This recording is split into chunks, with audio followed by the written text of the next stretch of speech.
for everything working well. We can't take that for granted. Yeah. Yeah, when we set these things up and it's working all well, glory be to God. I hope NEPA doesn't come, right? I hope not. Don't call it into being. You know, you don't want to call that into being. And So, welcome. Welcome to Medical Mondays with Dr. O. Welcome to another evening of dialogue is going to be today, and education, and hopefully finding some resolution or suggestions that can move us forward. I am Dr. Toyin Okpesomi. I'm a family practitioner who also treats HIV and substance use disorder in Maryland. Streaming today from Nigeria, sweet old Nigeria. It's nice and warm here. So if you are cold in the cold weather, sorry. In Nigeria already. Yes. That was just Friday night. Oh my Yeah. God. Yeah, I'm here. Go for Johnny Mercies. We thank God for Johnny Good to see Mercy. you. Yes. Yes. Yes. So tonight we have a conversation that most people shy away from because they believe it's political or it's something we should not discuss, because they really don't want to know the facts or they're scared for whatever reason. But it's a subject that causes anxiety and depression, maybe other mental health issues in our communities. We need to talk about it. We know that on Medical Mondays, we discuss any topic, every topic that is important and pertinent to health. We need to address our mental health when it comes to insecurity in Nigeria.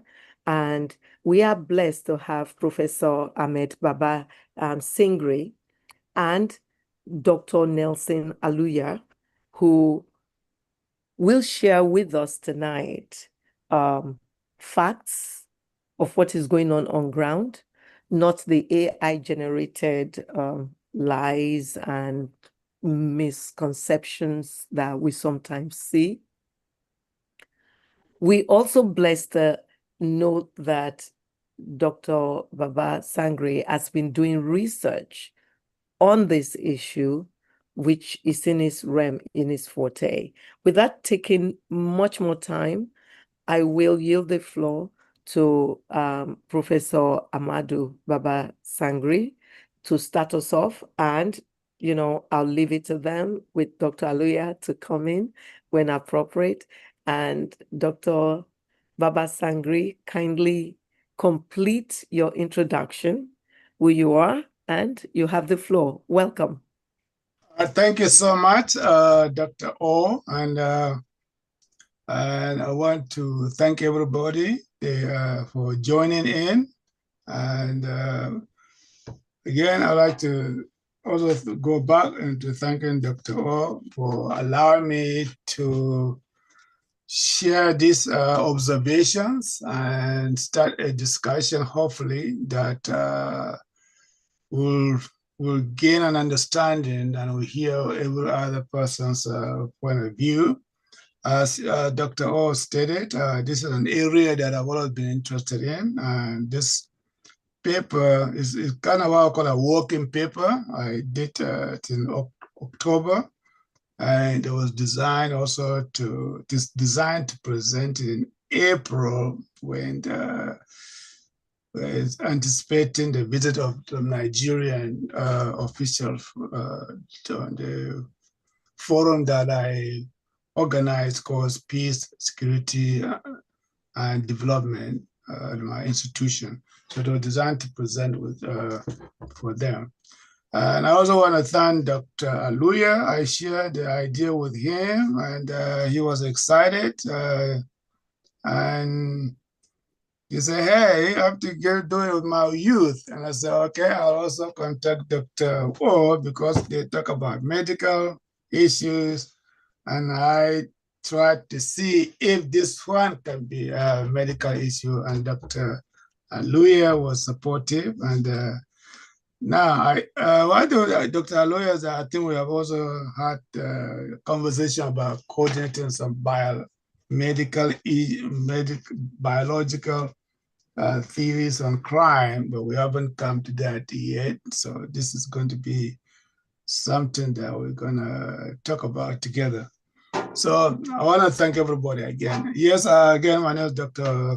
Baba-Singhri, Ahmadu Baba-Singhri, originally from Nigeria, northern Nigeria, of course. That this issue of religious conflict, and so I kind of try to turn it into a conversation that I want to see just from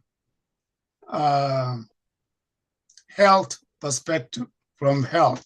So that's why the title, as you can, government have seen it, has to do with the that it is a health issue. Terrorism is a health issue. It's a health issue, but as I say, it is a socially created disease. That's the way I look at it. It's a socially created disease because it deals with interaction that involves the threat of people's lives. And not only the threat also, but out of that situation, people are injured, people are maimed, people are killed. So, well, and when we look at the whole healthcare establishment, is about saving life, either from physical injury, or call it by physical injury. And sometimes we have saving life from mental injury. So in other words, terrorism, actually, its impact involves both physical and mental injury. So and that's where I look at it from. And since it involved that one, maybe if it is addressed by medical establishment, the medical personnel and the medical establishment, maybe it will gain a stronger voice, and hopefully that will lead to a solution, which we are looking for. When we hear terrorism, sometimes most of us look at it in terms of, oh, okay, this people wearing this thing. It's just the news, everyday news, and that's what people look at it. But it is not just everyday news. The reason that we are always going to the hospital is fear of death. We go to the hospital to be treated by a doctor because of fear of death. Well, terrorism basically is an behavior or actions that instill fear with the possibility that somebody could be injured and be killed. So that's why I see the importance of bringing to the attention of medical personnel or establishment vis-a-vis the healthcare system. One of the areas when you look at the impact, as I said, besides the injury, the physical injury and the mental injury, we also have the displacement issue. When people are displaced, there are many things, many injuries that you can derive from medically. One, these people suffer from their children and the people suffer from malnutrition. And malnutrition, as we can see, in some instances can either lead to disease or it is a disease, and something that I can defy to Dr. Aluya to share since he's in that area. But from my social science perspective, we look at malnutrition also as something that can be both a medical issue besides the mental health issue. And so displacement leads to that in terms of when we're dealing with terrorism. So terrorism is not just something that we hear in the news, or these people we killed this many are, because when we are reading the news, we take away because we don't put it in the medical term.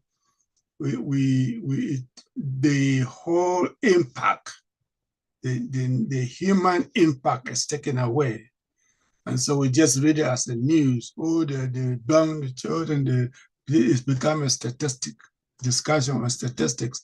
So what I'm trying to do, hopefully, is to bring the attention to those acts into a medical discussion as a healthcare issue rather than just a social problem. Right? In the social science, we say it's a social problem.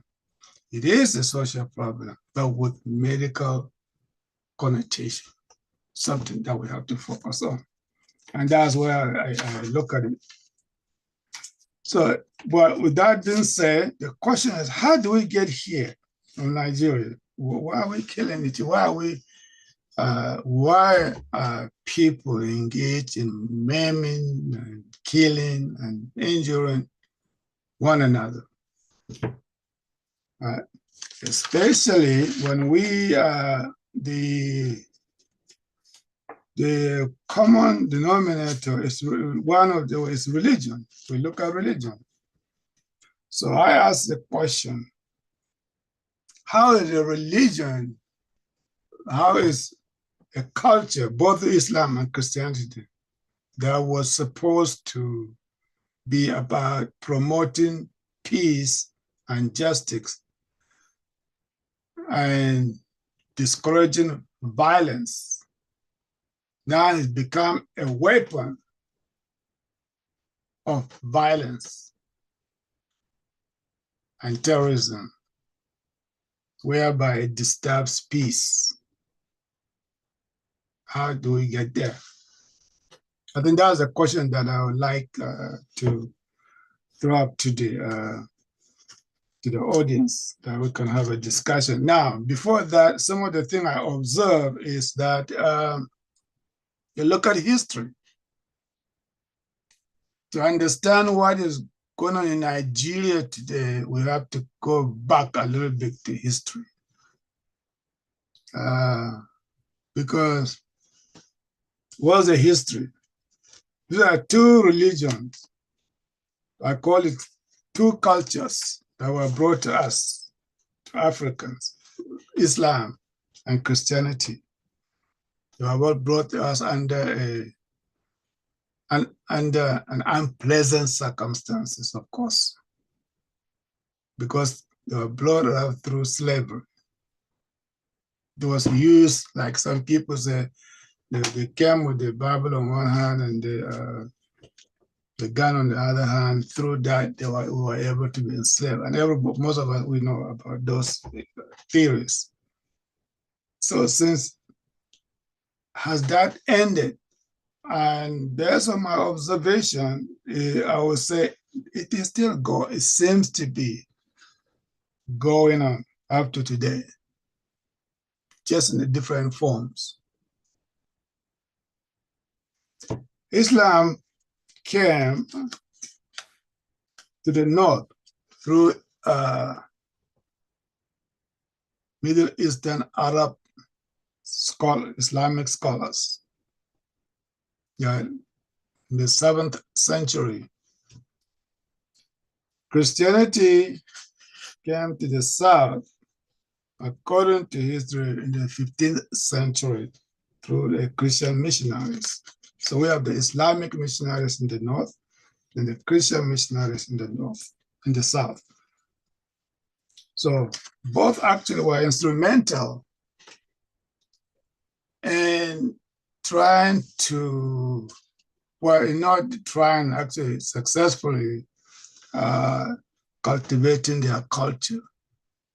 That's religion, we call it, right? In both regions that they were able to be successful in. So with that, then we look at it. Okay, so when a religion comes to a place, of course, it comes, as I say, it's a culture. So it changes the dynamic of everything. So in the north, there was Islamization of the northern region because of the, again, the Arab Islamic missionaries. In the south, there was the Christianization. We don't use that word much. We hear about Islamization, but we actually use Christianization. So those two things kind of bring us together. And we thought, okay, hey, that was cool because those people brought something that we admire and we embrace. Little did we know that now it is becoming a weapon. I'll call it a weapon of chaos, mistrust, and then resentment, jealousy,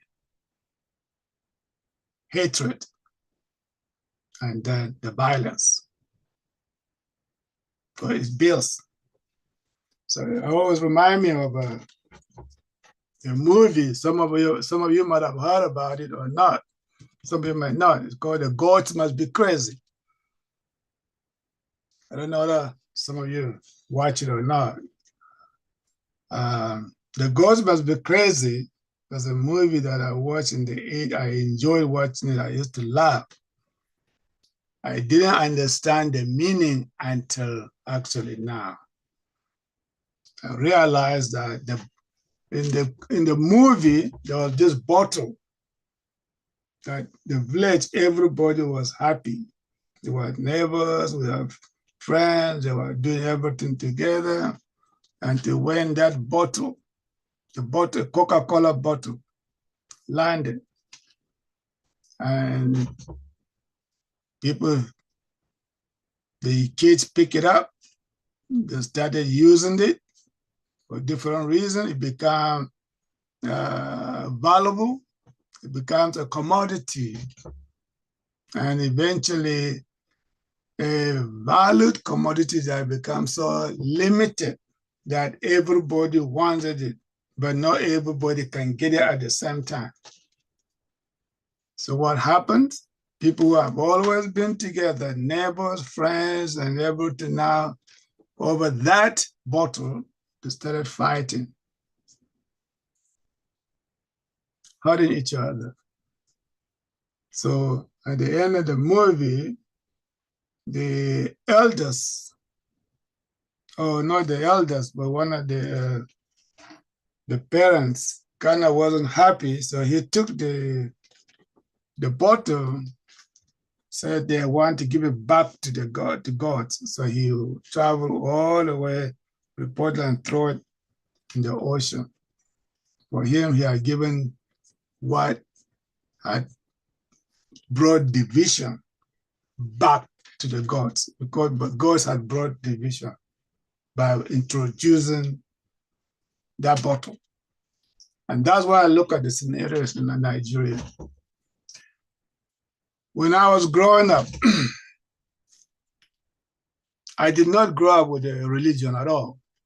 People may be surprised. I'm from the north part of Nigeria, but I grew up in a village whereby there were just 12 houses, just barely 12 houses. It's what the white man would describe as living in the jungle because we were in the mountain.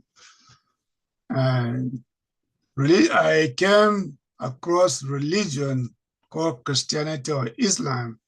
When I was sent to go to school, to enroll, I was told to pick a religion.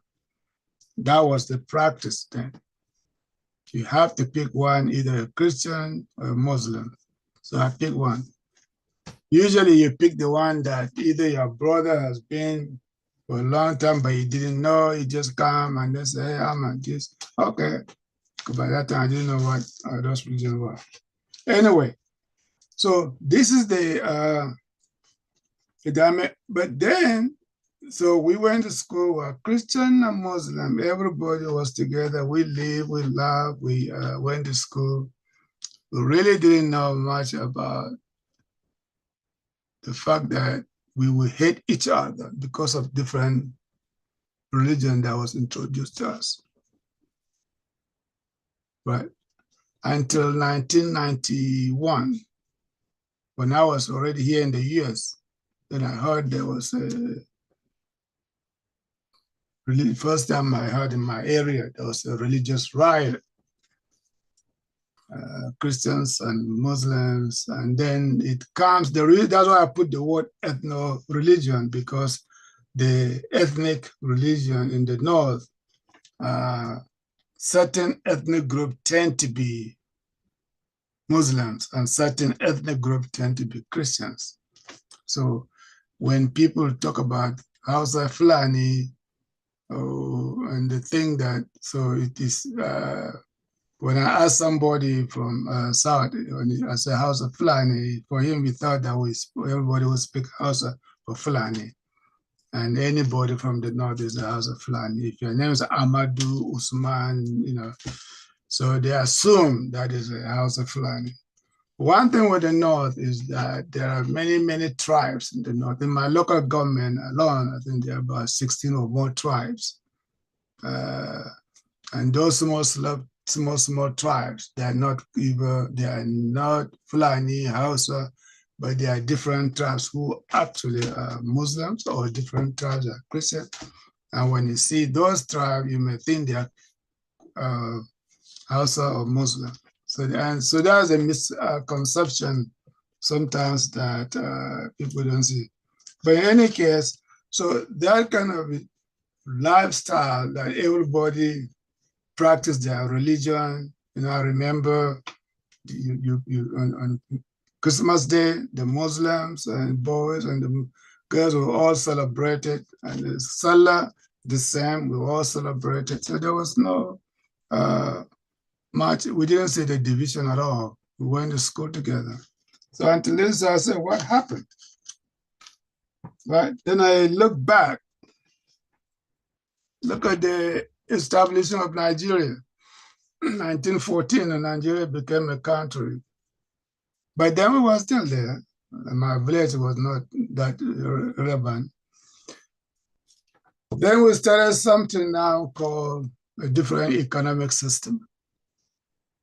That economic system meant that you have to work for first you have to get an education. You have to go and get employed, get a job. You have to make money to pay your bills. So that is what I call the bottle. We now have to work for somebody to make money. And then competition issue in that area. You have competition for the resources. Nigeria became that way too.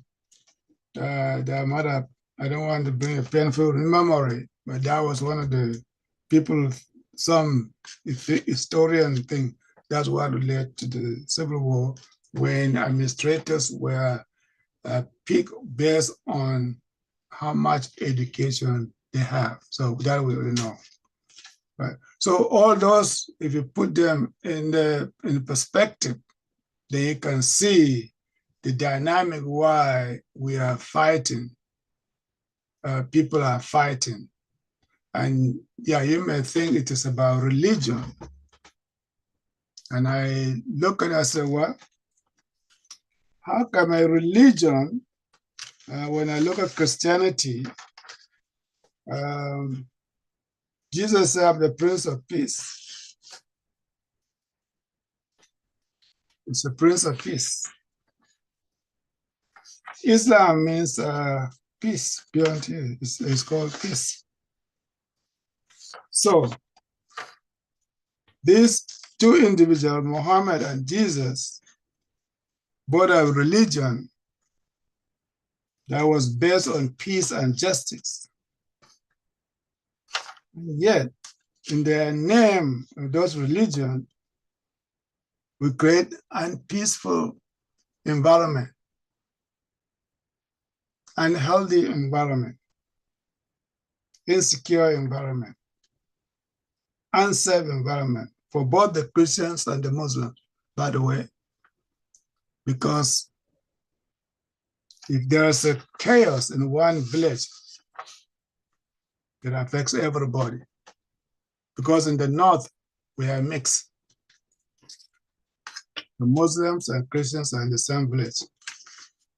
I think there's only one area in the north that I understand, I'm aware of, that one of the religious group were evicted.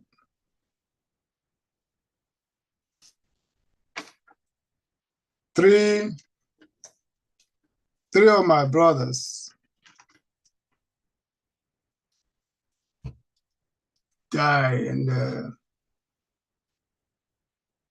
as refugees in their own country, displaced. Now, all of them were Muslims, even though in my family, some of us are Christians, some are Muslim, yet they could not stay in the village where they were born and raised, where their mothers and fathers were, because they have different religion. And it's not because of the religion per se, but because of fear of individuals who believe that it is okay to kill your neighbor. Now, I was reading that, I came to this idea of killing your neighbors, and I came to a verse in the Bible, Proverbs say, he that is void of wisdom despises his neighbor, but a man of understanding and wisdom holds his peace. The word continues to be peace. So that is why I want us to share, to have this conversation, because like I was, there was a communication in one of the platforms, WhatsApp platform, and somebody, Charles Obekwe, I don't remember his last name, but he's from the East. And somebody was saying, well, the Muslims and Christians, and Muslim killing Christian, Christian killing Muslim. And one of the things he says that rings bell on me, he said, no, Nigerians killing Nigerians. It's true. He said it is Nigerians that are killing Nigerians. One of the areas that sometimes we will find ourselves, we say is, well, there are too many tribes, and because of the tribes. And so I ask myself, if I ask you today, and I would hopefully, and somebody will come with us, how many tribes do we have in Nigeria?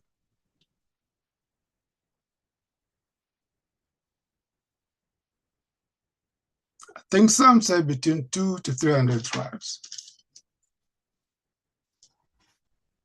So fighting over tribes as to who should get what becomes a question of, wait a minute, what about the United States? If you look at the United States today, has the most tribes than any country I would have imagined, because everybody from the world is in the United States. Why are they able to, not that they live peacefully, but you can come here as a Nigerian and be somebody. You go to Nigeria,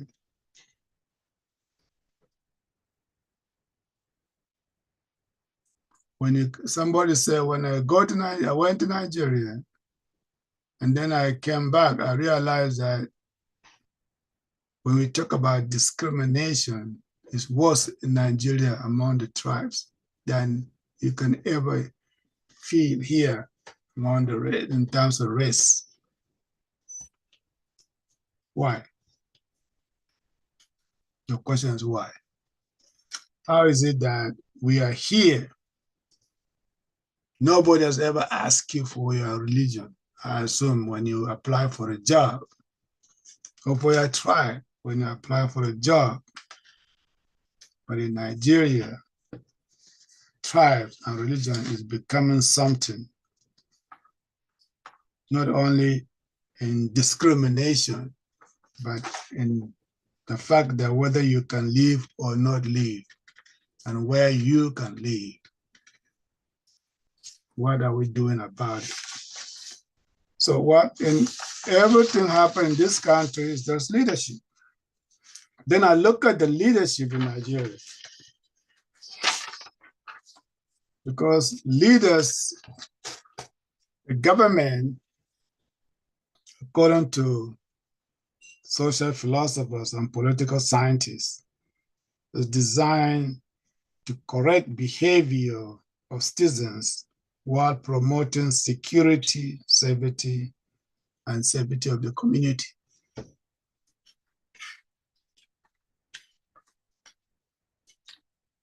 I think Boko Haram started about 2009, and the situation has metastasized like cancer to other branches. It's continuing to eat deeper and deeper and deeper, and it becomes the violence. It's no longer Boko Haram, where bandits have created bandits, have created kidnappers, everything there. Right.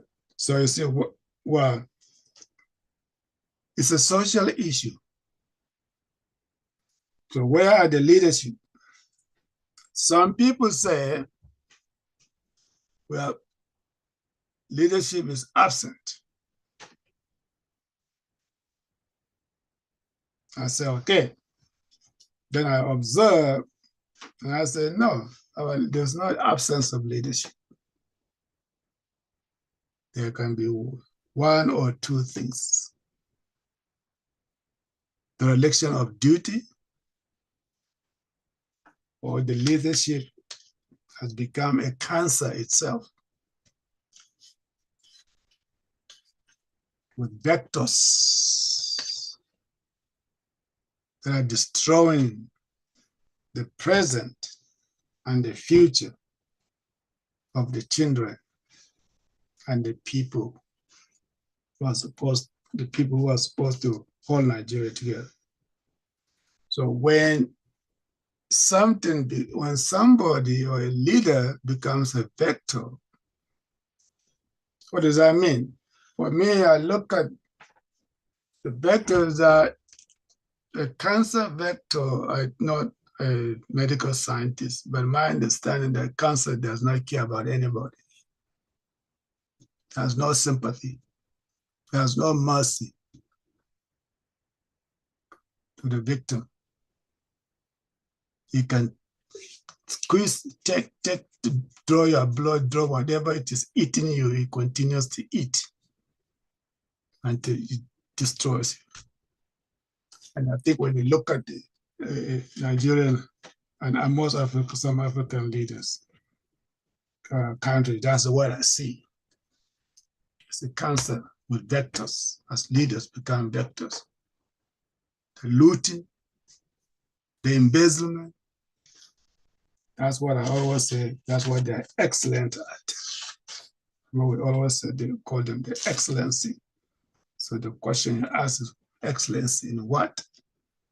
And I look at it and say, yes, they are excellent in looting, embezzling, and the destruction of the future about youth. You have to look at that. So when you have a victim, when you have a terrorist killing and maiming, and then you have the leaders destroying the economy, not destroying it per se, but taking everything that belongs to the youth to grow, and they become the cancer.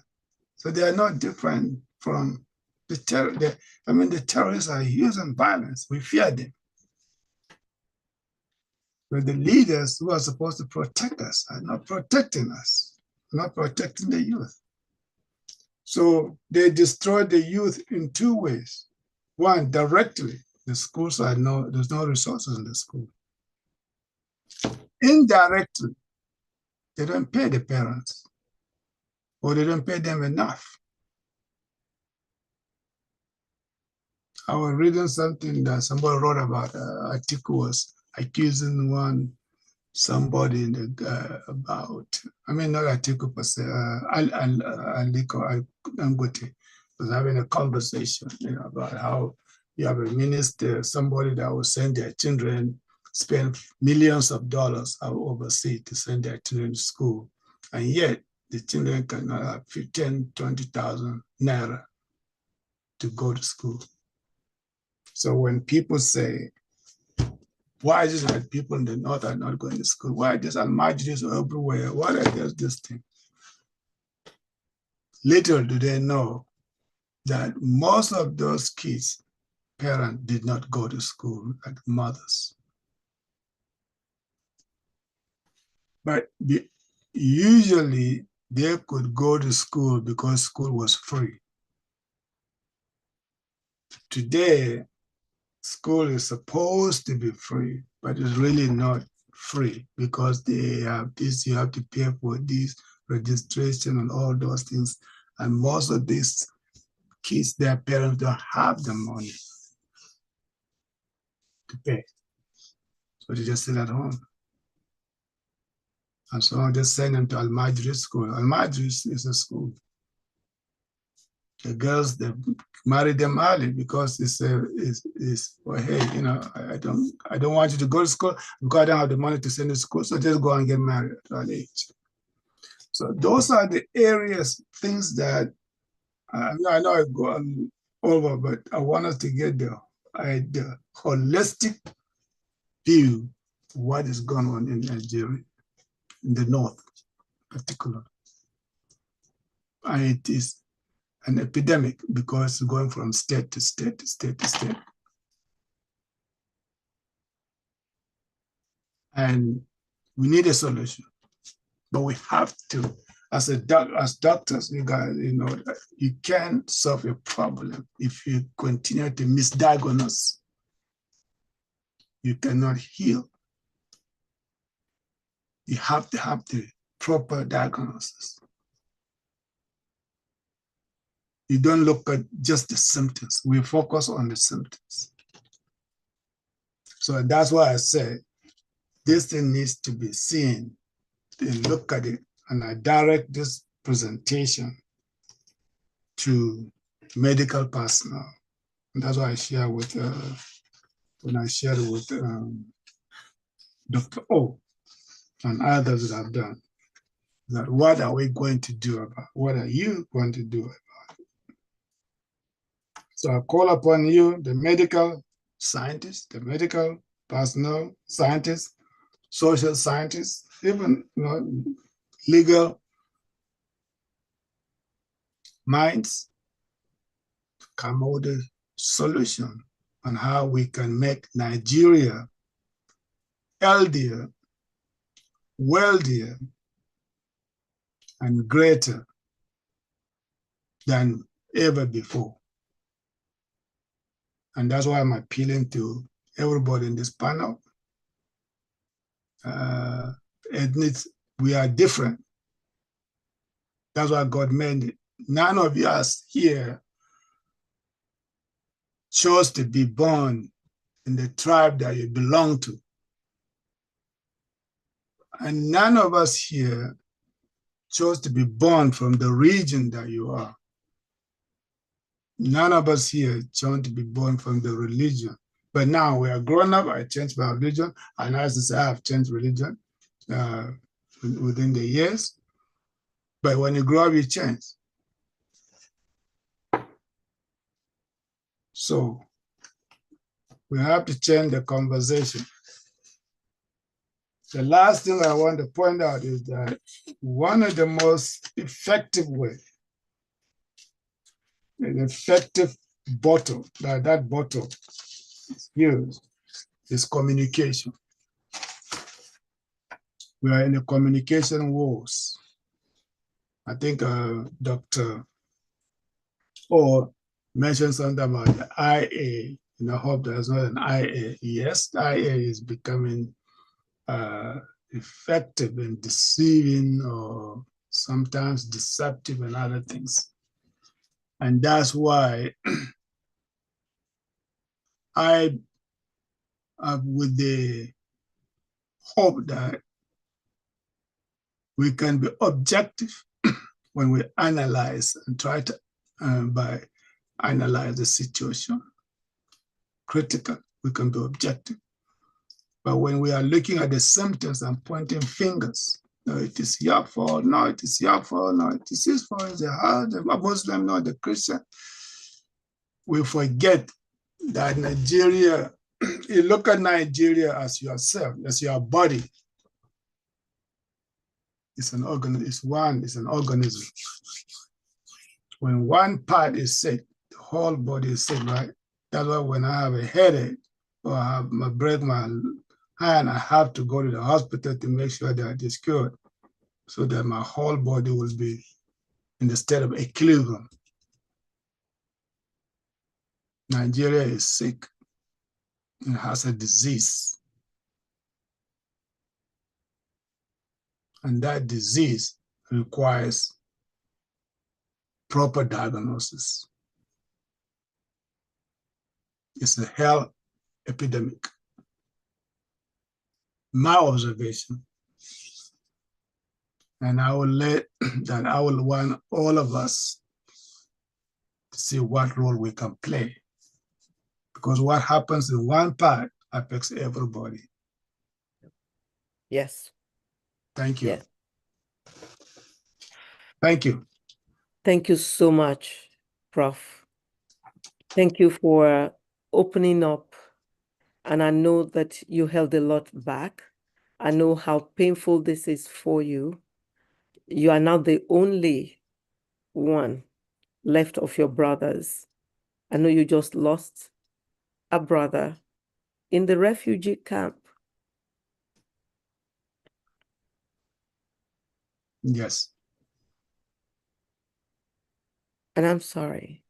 No, that's okay. And that's what pushes me to push this idea that we look at things from point of view of humanity, not religion. Because when we use religion, we dehumanize the people.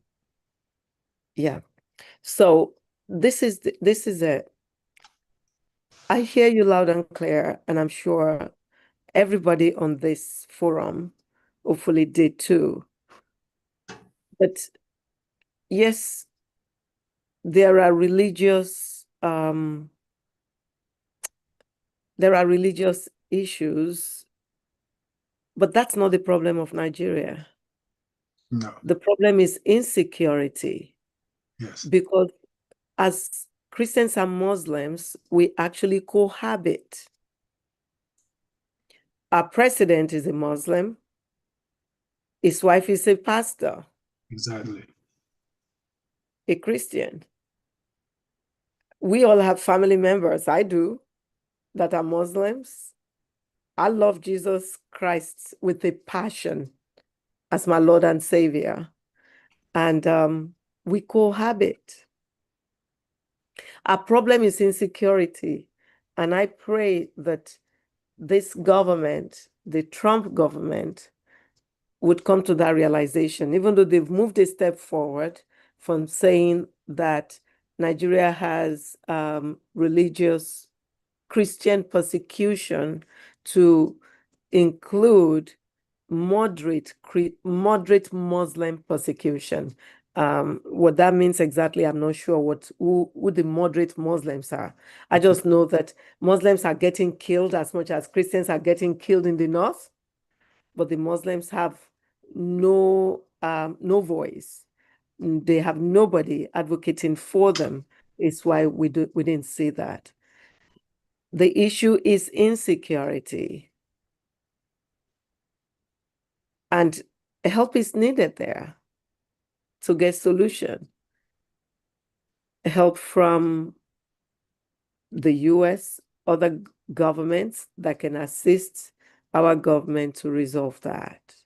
But before I go further, because I just want to kind of sort of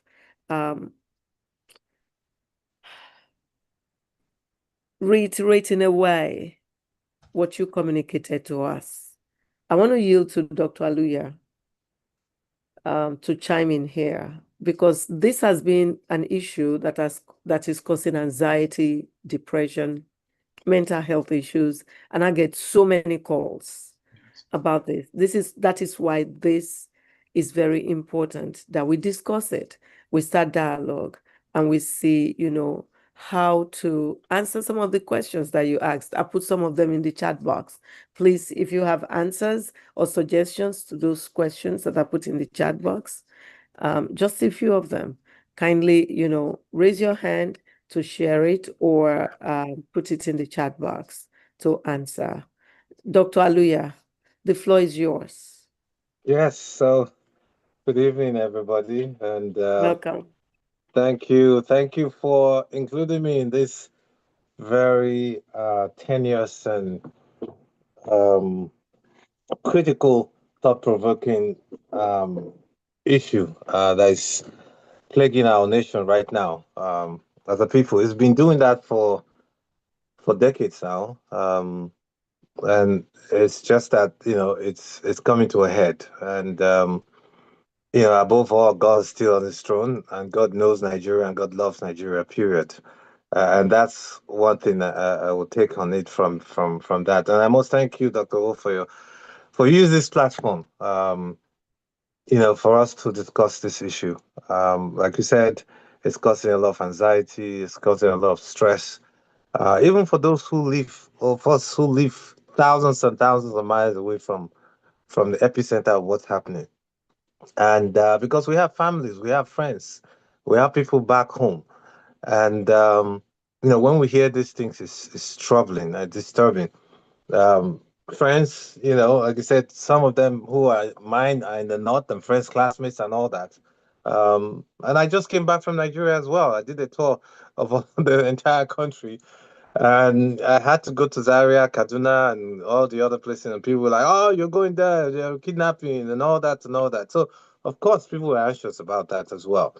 So, thank you, Prof, for um, bringing this up and knowing that it's a critical and crucial issue. And I'm deeply sorry for your loss. I had no idea that you had even gone through this much pain and suffering on a personal level. We are, as a people, together going through this pain. Whether you're Igbo, Yoruba, Hausa, it's something that's plaguing all of us, and it's a big thorn in our flesh as Nigerians, irrespective of what you do, how you do it, where you do it, and how much you excel, individual or collectively. This is a big slap and a thorn on our flesh that the rest of the world is watching. And everywhere you go, they're like, Nigeria, what is going on? Dr. Aluya, what is going on in your country? Are you guys not safe? I want to come to Nigeria, but, with what I hear, I can't come anymore. Is it safe? And then you have to go on to explain and all that and all that. So the big issue, like you said, terrorism and the medical, the ethno-religious issues and how it affects health-wise is the critical health issue. Now, health, it's health issues or health matters are um, not just a public health concern, but they're national security issues. Health And that's why a country, or what most wise country, take their health and health data very seriously, because they know it's a national security issue. And when issues that are bordering on social economic factors, the next thing that really goes on to affect is health. On a number of cases, a number of large cases, and we can talk about a few of them subsequently. But then the crux of the matter is terrorism and the insecurity. But the irony is this: what is terrorism really? What is the definition for terrorism? What is it? People talk terrorism, terrorism. What is terrorism? And like most people say, it's the unlawful use of violence or threat to intimidate or coerce a government or civilian population for political, religious, or ideological goals. This is aimed to create widespread, panic and fear beyond the immediate victims. Um, so as to influence behavior and policies. And that's basically what it is. If you look at it, it encompasses all of that. And that's because these people do these things to get or garner the attention for others and to truly cause panic, so that their ideology, their thought process of what they have, will truly, wake people up to their cause. We hear that Boko Haram, like the definition, Western education is haram, and they go around kidnapping kids, 300, 200, like we've heard before. Of course, that causes widespread panic beyond the area where those kids were kidnapped. In the south, they're like, oh, okay, what's going on? In Kaduna, that's far away from where those things take place. What's going on? People panic. So it's done intentionally. Now, my brother actually went back to history and talked about where all of these things coming from. Um, Again, Nigerians lived in kingdoms or empires, as we've always seen. But when the colonial masters came, for their own self-righteousness and aggrandizement, they decided to put people together. And of course, about the Berlin conference, where they divided the whole of Africa into sections and decided to pull people together beyond tribe, beyond ethnicity and all that. And then the structures that were on the ground were broken down and destroyed. I watched yesterday with such cunning um, interest. Um, it's a movie about Buchana land that eventually became Botswana. It's called The United Kingdom. A United Kingdom. Just watch that movie. I'd never seen it before. I'd never heard about, Sese, what's the guy's name, who eventually became the first president of Botswana. I mean, it's incredible, the whole story. So looking back, and that's where all of these things carved out from. So animosity, anger, pain, and all that brew out of it. But then the Western, you know, um, ethnic groups as well played their own, ideology and played one people and one set of people against the other. And because we did not know, and they sow seeds of discord, amongst us. And that seed of discord has been on for a long, long, long, long time. Um, Nigeria was amalgamated in 1914. It became a country, and the fight for independence, some people wanted it early, some people didn't. But all of those things and the anger, the despondence that came out of it, is eventually what we're seeing today. But however, the average Nigerian, like I said when I came back, do not care about this. The average Nigerian do not care. What they truly care about is to live together, fend for their families, feed their families, pay their children's school fees, provide food, go home, sleep, and come back and worship their God however they want to do it in peace. That's what the average Nigerian needs. But again, it is the weaponization of all the tools that those who are deviously seeking power must use to create chaos, period. We learned it from the Europeans. They've always been doing that. They've done that in their continent for centuries. Um, and they brought the same thing to us. And it's such an irony. When they found out that they were going to fight themselves over a piece of land in Africa, because then, Belgium were like, no, I own here. Britain, no. Germany, oh, no. Then they were smart enough to sit together and say, you know what? We can't fight ourselves over these crude people. I'm sorry to use that word. Um, let's have a conference. And that was where the Berlin conference took over, and then they decided to split the continent. But one thing they've refused us to do is for us to sit together and understand our problems and say, you know what? We also will not fight over each other over little things. Every time we try to do that, they sow seeds of discord. We know that.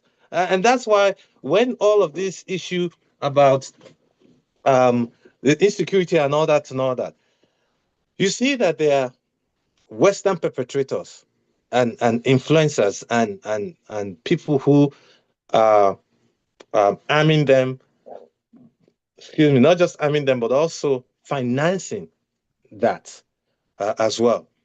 Yeah, for a number of reasons. Um, Again, the finance issues because they want minerals, and that's why that movie I said you guys should watch it.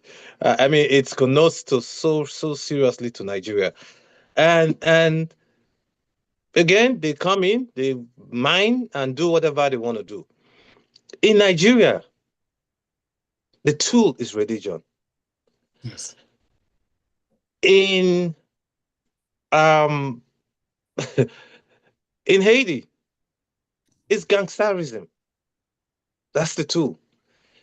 In Democratic Republic of Congo and the DRG and all that, their tool is political agitation.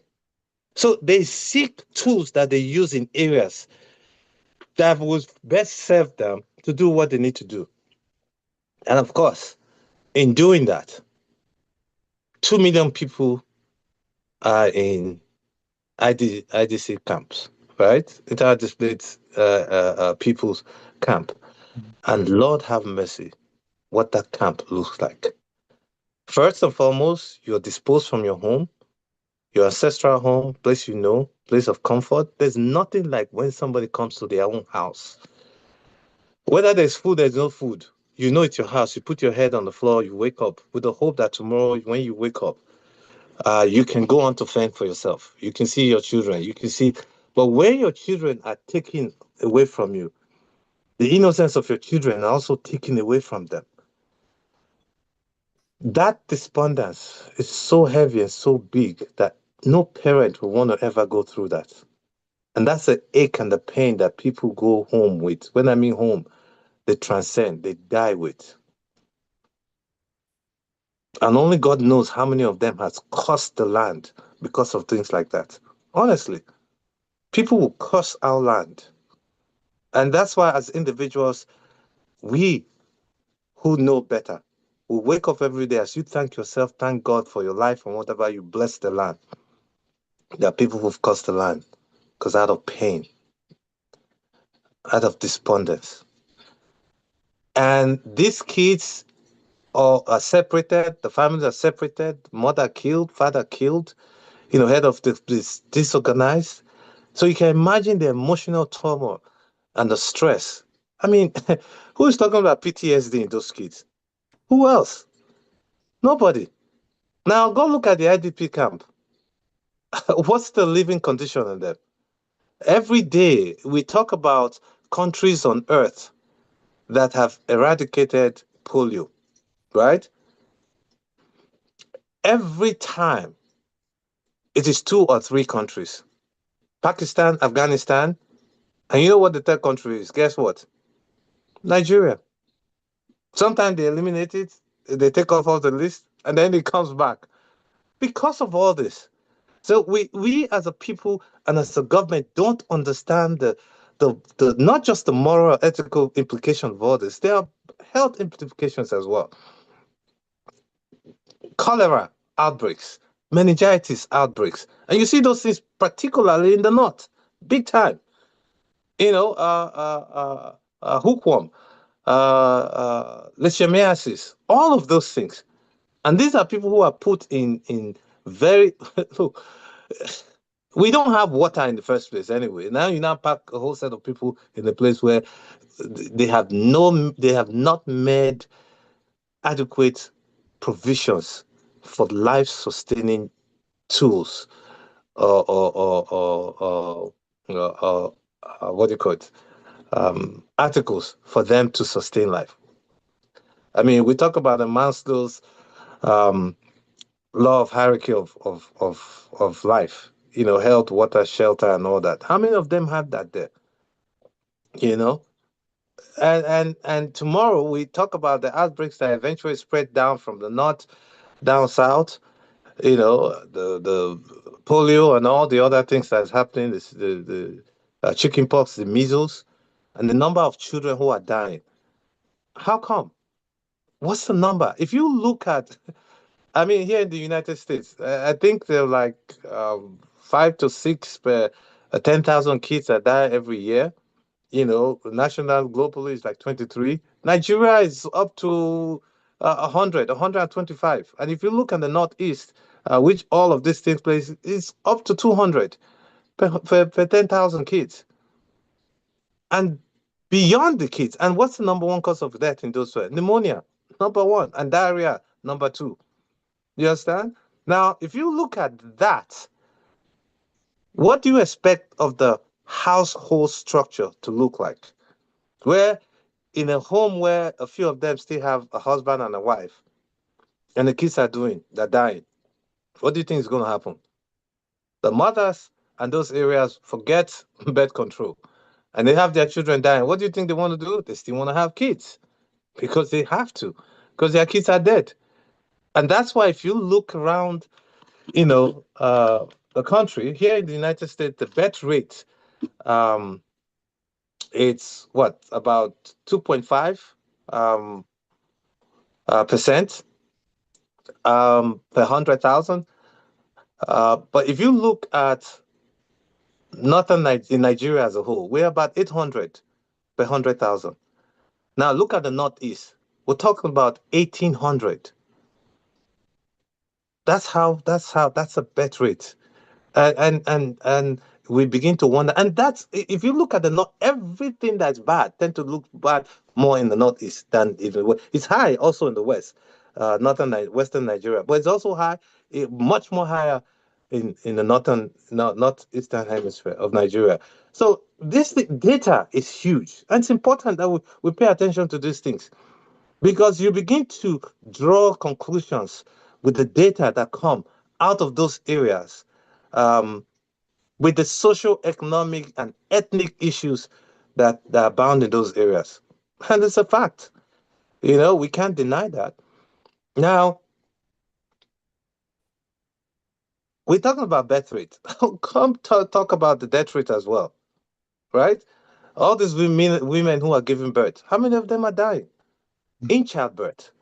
You understand? And these are young, innocent women who are dying as well. Healthcare structure is non-existent, I'm sorry to say. And then in those areas, it's even worse. Yeah. When, globally, the world had been able to succeed in bringing down the maternal mortality death rate from, I think, 230 to 202 per 100,000. Ours is still in the thousands in the Northeast. In the whole of Nigeria, I think it's about 500 in some areas to 800 in the west and south in the 500. But Northeast is about 1,800. So these are issues that are there.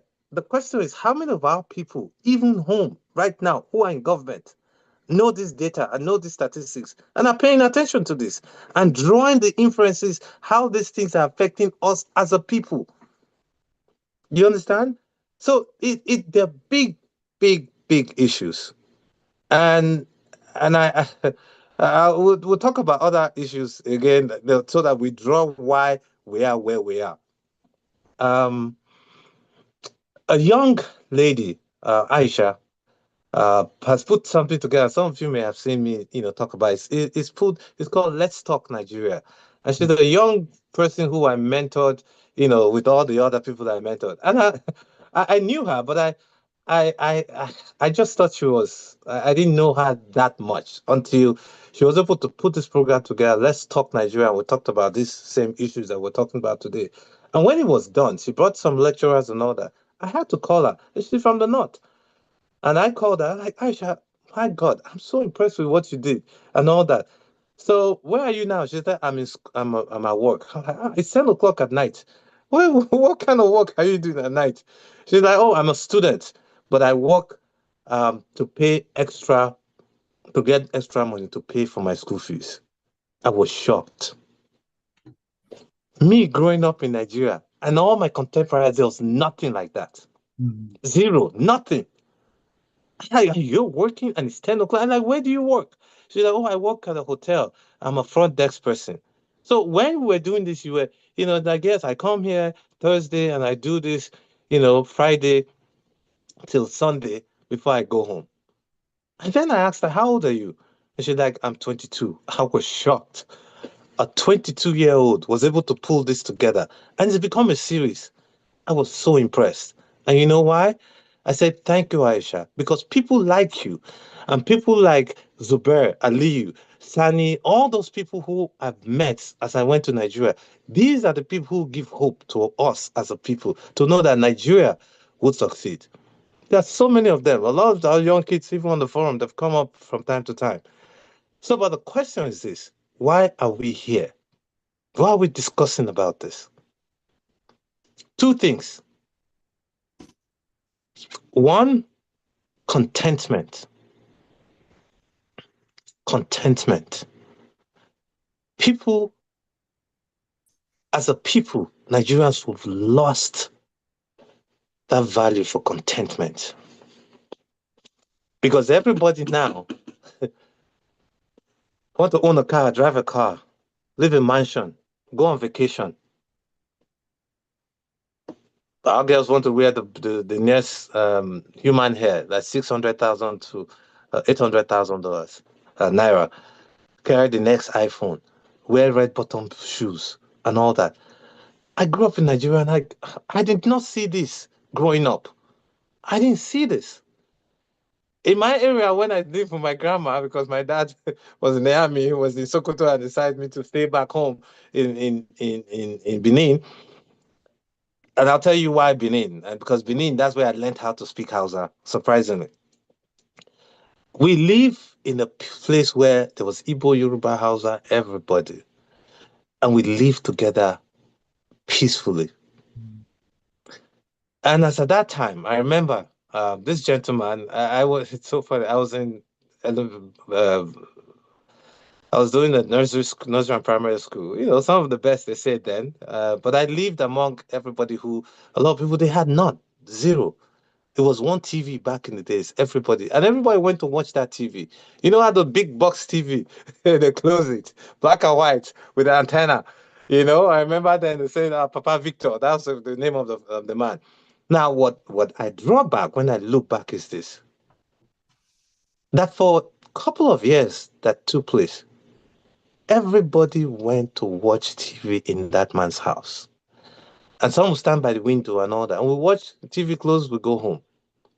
I never saw any of their parents put hand in places that they don't know so that they can go buy TV for their own homes. They were contented. Those who had bicycle had bicycle. And then when it came to Christmas, they cooked. The little that they had, they cooked, they shared for 10, 15 families. We all ate. And when it came to Muslim holidays, I went to the mosque. I went to Karatu. I learned how to speak a little bit of Arabic. I read because everybody was so open, and we gave the little we had. We all contented with what they had. Today, even if I cook rice, give you, the neighbor will not eat it because they're afraid I'm going to poison them. So my poor neighbor will poison me. I mean, where the heck did we come from? What has happened to us as a people?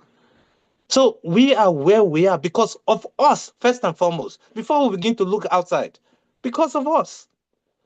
We've lost that value, and we became so religious, but we forgot spirituality.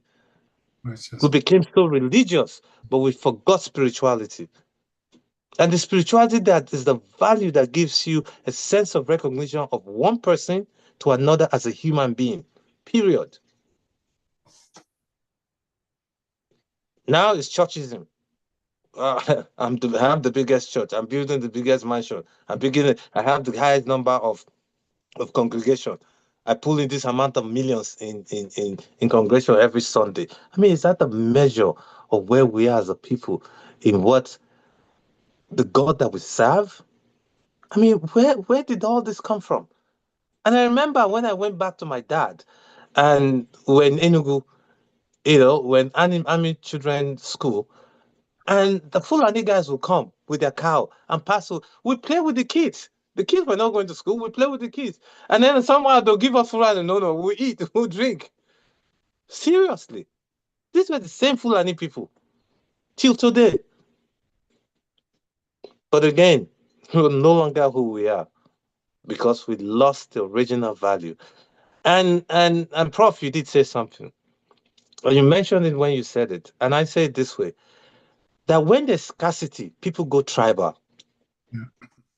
When there's scarcity, people go tribal. What does that mean? When you do not have anymore, people will begin to attach to values and rules that will make them feel secure and give them a sense of identity.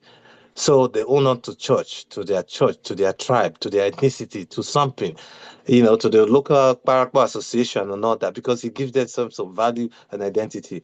And that's what happened in Nigeria. I was in a TV show recently, and I said Nigeria became rich before it became wise. And this was in the 1960s to 70s, because Gowon said, oh, we have so much money, we don't know what to do with it. How old was Gowon and all his mates? How old were they? You understand? But Nigeria had a lot of money, but we were not wise. We became wise. We became rich, but we were not wise. We're not mature enough. So what did we do? Like the typical basketballer who fell into millions of contracts, or a musician who got a lot of money. We see that here all the time. What do? You squander that money. And we squandered our money. And we no longer had money. So people became tribal. People went tribal. So these are the original issues that we have. And I was talking to a friend of mine the other day, and I gave him this analogy. He's like, Doc, are you sure? I don't think so. I said, listen, you see your children. You have two boys. I said, look, the sense of security that they open up their fridge, that there's food, they will not have to fight. That thought alone fills them up. They won't bother. I said, you know what? If you cut back the food in the refrigerator, the open refrigerator now, and they have nothing, you see your kids, those same kids, will start hoarding food. You now laugh. You say, oh boy, my brother, not be lie, that we went on vacation, and my kids, there was a lot of food, but when the food now started running out in the room, I now saw my kids, they were fighting over the food. I said, yes, you see, that's exactly what happened. When there's scarcity, people go tribal, and you see people begin to fight. So that's one of the big issues. You see, tomorrow, if we become wealthy again, where there's abundance and people, look, Nigerians will not fight. All this issue will not take place. It will not, honestly. Now, out of that, we have a group of people who were devious. Devious means seeking power by all means necessary. They were devious to seek power for control. The politicians. Because we are involved in a political process that we hardly understand or know nothing about, the so-called democracy. And guess what? We seek power by all means necessary. So what have we done? We weaponize all the tools that we need to. The easiest one, like they call it, the low-hanging fruit is religion. So we weaponize it. The next low-hanging fruit is tribalism. We weaponize it. Within the South, within the North, everywhere we go. Look at it. So we do that. And then we weaponize poverty. Poverty has always been the tool that you weaponize to make people fall in place. We learned it from the Europeans again, so, and they're doing that, and they create scarcity to a point where you become desperate and people desperate, and they can, pick a few people, make them, demigods within the space, and then they're happy. And again, weaponizing stuff, the imported people from outside who by no means had no sense of identity or structure on their own, and gave them some form of quality and brought them to Nigeria. Because at the end of it all, Nigeria is still abroad to a lot of people in the West Africa hemisphere. It is. People seek to come to Nigeria and value Nigeria. So when you bring a few people and say, hey, come to Nigeria, I will give you money, and you bring them here, you give them money, and then at the end, you weaponize them, give them weapons, and at the end, the money is no longer there. What do you think you do? You arm people like politicians have always done over the years. The people you arm, they become arm robbers. We see that. So these people who were imported from outside, they are in our country, and then there's nothing to go back with. What do you think they'll do? They become arm robbers. We have people here, us, our own people, who have gone into crime in this country. Crime. Because they want to go impress. I watched a video recently where, I'm sorry, I'm going to call names. A guy who was jailed here for 5 years in this country, 5, went back home and was being eulogized, and months was you a deal, or you did a deal or whatever, was singing praises, and they were having a party. How ridiculous that can be for people like us. You understand? And then you see politicians and everybody all gathering there. This is the issue. You understand? So when we talk about the the the the the insecurity and the terrorism, it's a multifactorial issue with a lot of people benefiting at every point of it. Those who supply the guns, they're making money. Those who are mining, they're making money. Those who are kidnapping and collecting money, they're making money. Right? So, and those poor boys, if you see them, do you look like that? Does any one of them look like they own a bank account? No talk of owning the 10, putting 10 million. Where are they putting it to? And then at the end of it all, the grand scale of it all that money passing through where? Our economic system. So again, this is where the willpower comes from. When we talk about the government, and when Trump was screaming and shouting, we're going to lock up, freeze up all those accounts of people who are collecting money. They know who's collecting the money. You freeze the money up. That's all. And everything stops. You can no longer buy guns. You can no longer give small change to some of those guys in the forest. You understand? They can no longer buy anything. You understand? So that's where it is, and that's where the government said. And when I gave a talk the other day, I said something. I said, Tinubu, since you were bold enough to literally cut off subsidy on oil, petrol, be bold enough to take actions in dealing with the issues that's pertaining us. It is your government. You own it. The buck stops with you. You understand? So as a people, we will come together and support, the government. It's overwhelming. There are a lot of people who are almost untouchable within and outside the country. But us here having the discussion is profound and it's big, so that we begin to find solutions to it. And I'll stop by saying this, that the solutions we must find, I put it in 2 prongs: internal reconciliation and strategy formation. What does that mean? And external affiliation and association. What does it mean when you talk about internal reconciliation and strategy formation? We have issues within us as a people that we must reconcile. I'm sorry to say, there are people also who want to see Nigeria burn because they can no longer get what they want. Period. They want to see Nigerian burn because they cannot get what they want. So they flame in the fire. So there are emotional gains that they're getting from it, outside of people who getting financial gains. So all of those issues, whatever your grievance is about Nigeria, the pain, the anger, the angst, will come together and reconcile, have that constitutional report, and discuss that. Because without that, you cannot sit and form a strategy that will settle our problems. And then the second prong is the external affiliation and association. What does it mean? Meaning you look for people who are outside whose agenda follows yours as well. You understand? Meaning, do they, if you fail, meaning they fail. God forbid there's a big fight today in Nigeria. We have the whole country in refugees. We overrun Ghana and Benin and what do you call it? And Cameroon, who are all struggling themselves. You understand? So we find friends within those places and say, look, this is what we need. These guys are patching your place. They're coming from that. Let's settle this issue. And they help us settle this. And then we look for foreign people who also and say, hey, you know what? Your people are coming here to mine stuff. We see Chinese here. Look, one of their Chinese vice whatever recently was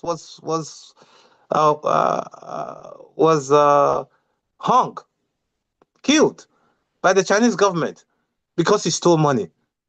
But meanwhile, some of theirs come to other country and do havoc, and then nobody's paying attention. So this is where we begin to put pressure on them and begin to highlight what these people are doing in our country and call them out. So those of us who are in the diaspora. So I'll leave it like that. I'm sure there'll be other questions and things that we can dive into more in details. But those data and the statistics that I gave are issues that we must understand, we must learn, and we must take to heart and use them as tools to finding solutions to our problems. Like I said, no data, no problem. No problem, no funding. No funding, no solution. What it means is if you don't have the data to show where your problems are, you can say, oh, this person is killing people, but what's the data? You'll never truly know what the problem is. If you don't know what the problem is, you can't find the funding, the money, to deal with it. And if you don't do that, then you never have any solutions to the problem you have. Thank you, and God bless you all. Wow. Thank you. Wow. Thank you. Well, I'm just going to call on Dr. Alan Olorunshola. You have your hand raised. Kindly unmute. Wow. Thank you, Dr. Aluya. Kindly unmute. Thank you. And thank you, everyone that has raised their hands. Muzan, thank you, because we need to discuss this. Thank you. Dr. Olorunshola, you have the floor. Oh, I'm so thrilled about this discussion tonight, and I really thank Professor Ahmadu and Dr. Aluya for such an in-depth analysis of what was happening and what is still even happening right now. Dr. Aluya took me through a nostalgic journey about some of those things we saw while growing up. The love, the continuity, the contentment, you are just at peace with your neighbors. However, going forward, because he has started talking about how to prefer solutions, I think where to start is to have a template. And I think why we had contentment in the probably early 60s, 70s was because there was a national identity. We were just coming off the British, rulership. So we had that template in our mind. We had things in place. We had the systems. We had the structure. But when we were given the baton over, we started developing our own individual structures, unproven, not tested. And so we're doing try and error.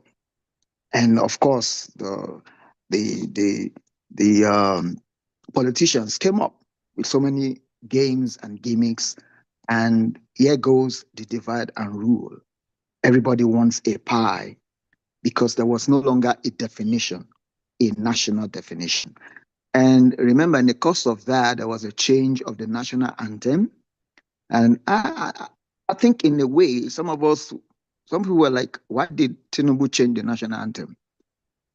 I think the old national anthem resonated with what we are talking about. We need a change of mindset from sectional, regional, tribalistic, religious background to a national. Let's have a national consciousness. What is good for the nation? Not just, what is good for my area, what is good for my brother. No, national. Let's think about the whole country. for once. And I think the old national anthem is speaking to that. Nigeria, we hail thee. Not just, we're just doing our own. So we need to, first of all, lay that foundation of a national consciousness. And I think that also speaks to Dr. Aluya's internal resolution that he talked about. Because once we resolve that within ourselves, that, hey, we need to go national, not just, our regional petty ideals and what we want, what we can get, then we can now start to build on that foundation. I yield. Thank you. Thank you. Wow. Thank you. Thank you. I hear people complain and complain and complain and talk about the problems and the problems. Give me solution. And here we are tonight. Thank you, Dr. Allen, because we now, talking about solution. And I personally, I'm going to say this on air over and over again, that thanks to President Tinubu for reverting our national anthem back to the original, to what Nigeria is. That's Nigeria. Kudos to him. I had no idea what that one was about. Up to today, I couldn't say a word of the last one. So you're right. So thank God. Thank God he came in and he did the needful. Nigeria, we hail thee indeed. So, Mr. Mozan, where are you? Mozan? What happened to Mr. Mozan? It's been very fantastic. Kindly unmute, you have the floor. I'm not going to let you go. Yes. You can I'm articulate. sorry, I'm not Nigerian. Yes. I am Nigerian. You are where? Where I are you am from? not Nigerian. I am Nigerian. Okay. You take the word etymologically. Nigger means black. In other words, African. I am African. Okay? So let's put that aside. The problems of Nigeria that we are discussing today are prevalent in each one of our countries in Africa. And hearing Dr. Baba-Singhri, it touched me deep in my heart when he said that he became Muslim when he went to school. That's my translation of what he said. Okay? I come from the Indian Ocean in southern Africa, colonized by Portugal. And in the opposite side, I was considered white as a black man all my life until I left my country. And it was before I left my country, I start to ask, who am I? And if you go to each one of African countries, one or other way, you will find the same questions, which means we define ourselves based on other people from another continent, not about ourselves. And that's what we lost. And I cannot thank you enough to have reminded us that who we are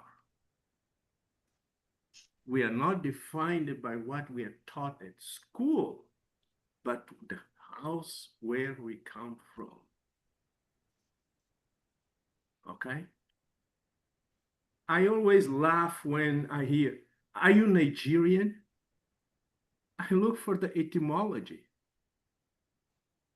Nigerians should be Black people. Okay? And so if you're Nigerian, I'm like, okay, yes, no, yes, no. Okay? So what our two brothers talk about today, focusing on Nigeria, it's not a Nigerian issue. It's a continental issue.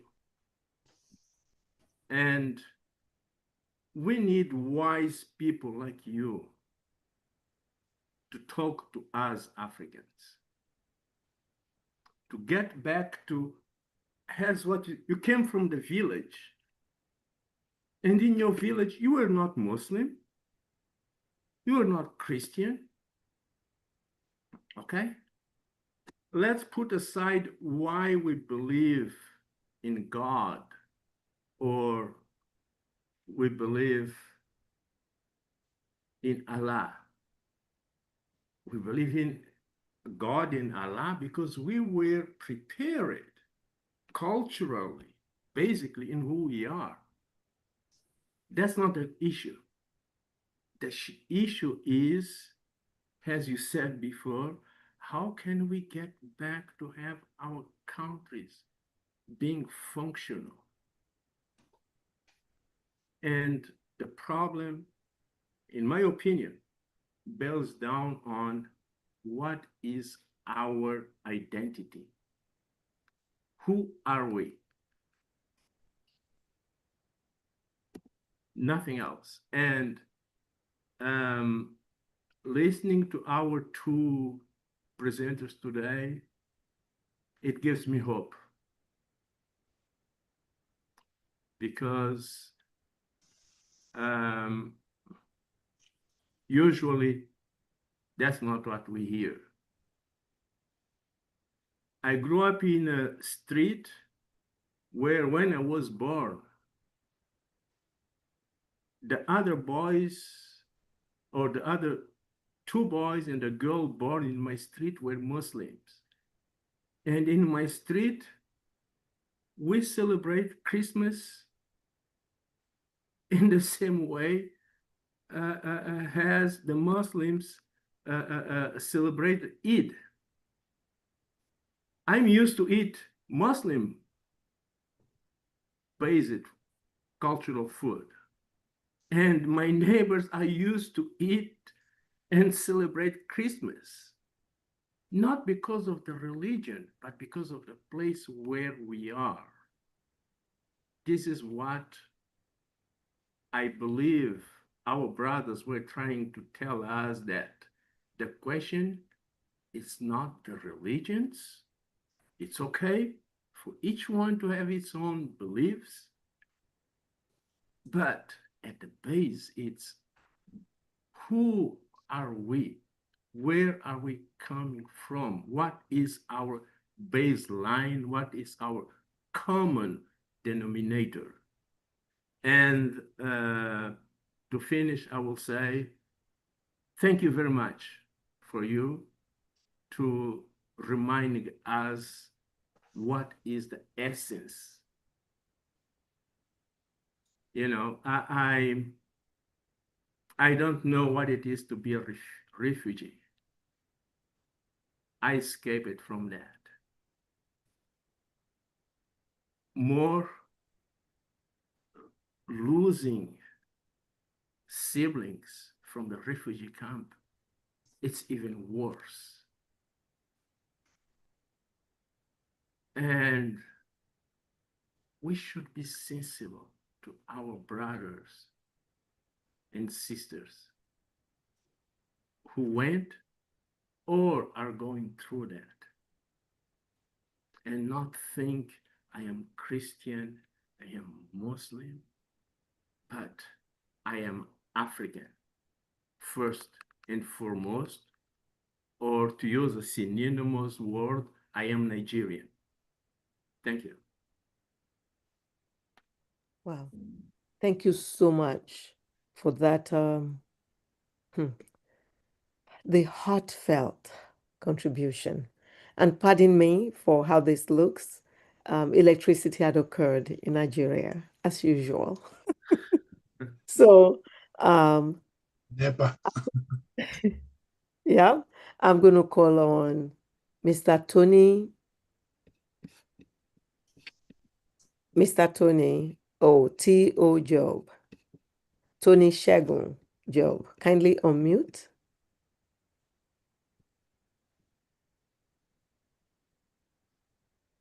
Kindly unmute.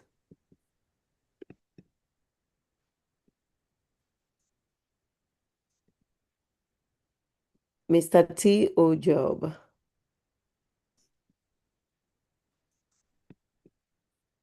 Okay. I'm going to revert back to you in a minute while working on that unmuting. I'm going to call on our Honorable Mr. Ayomide Ibrahim. Wow. That's my son. First, I must say that it's beyond the honor to be in this forum. It's a blessing.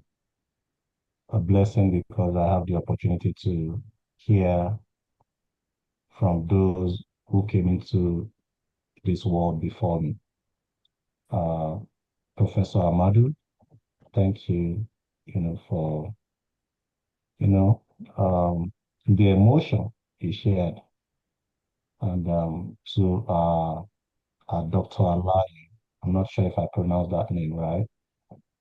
Thank you also. And then to Dr. Alan, I wasn't going to say anything until I had a particular word from the last speaker, identity. Identity. Everything we are spoken about today revolves around that identity. When you don't know who you are, there is no way you can get anything right.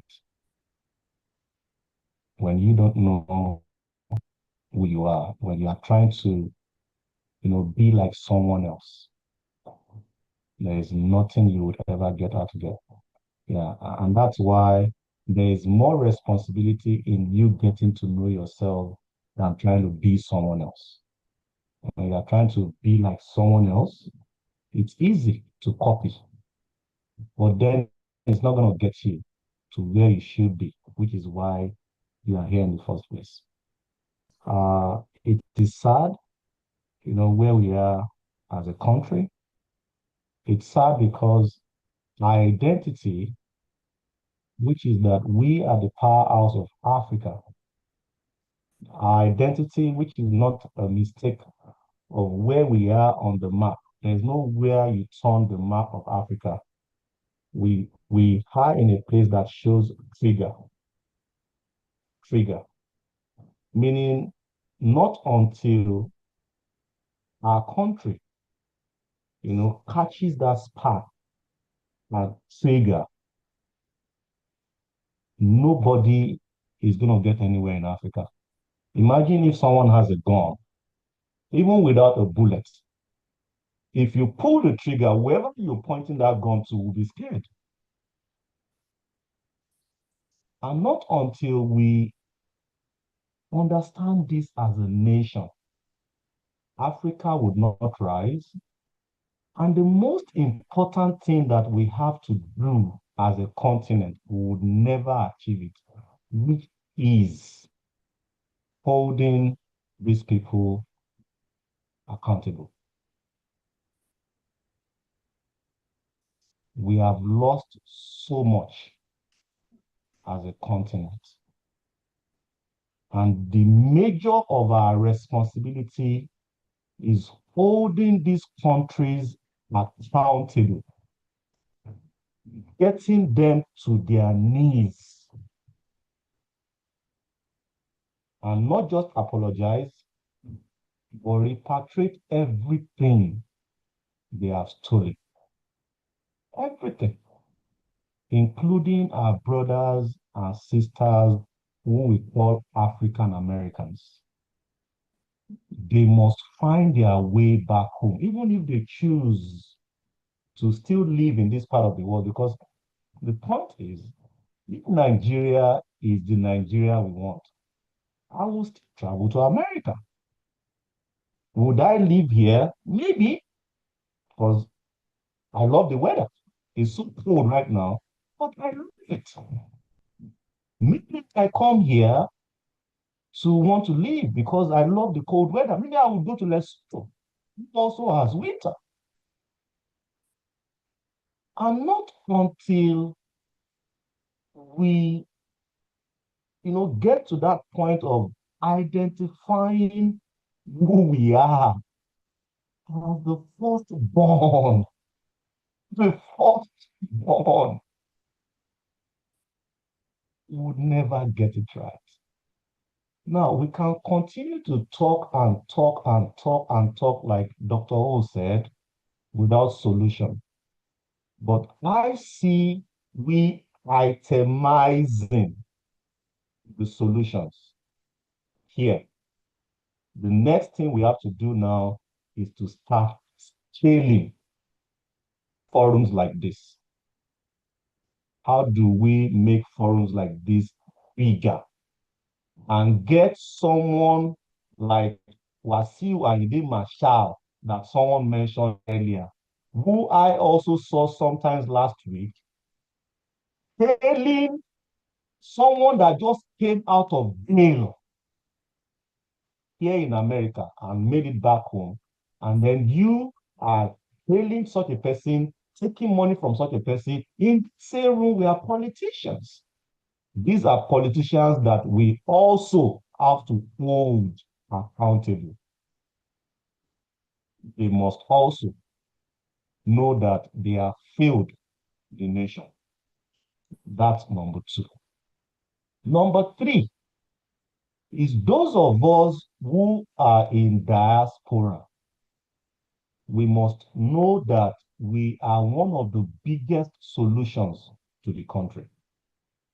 We are working in this part of the world.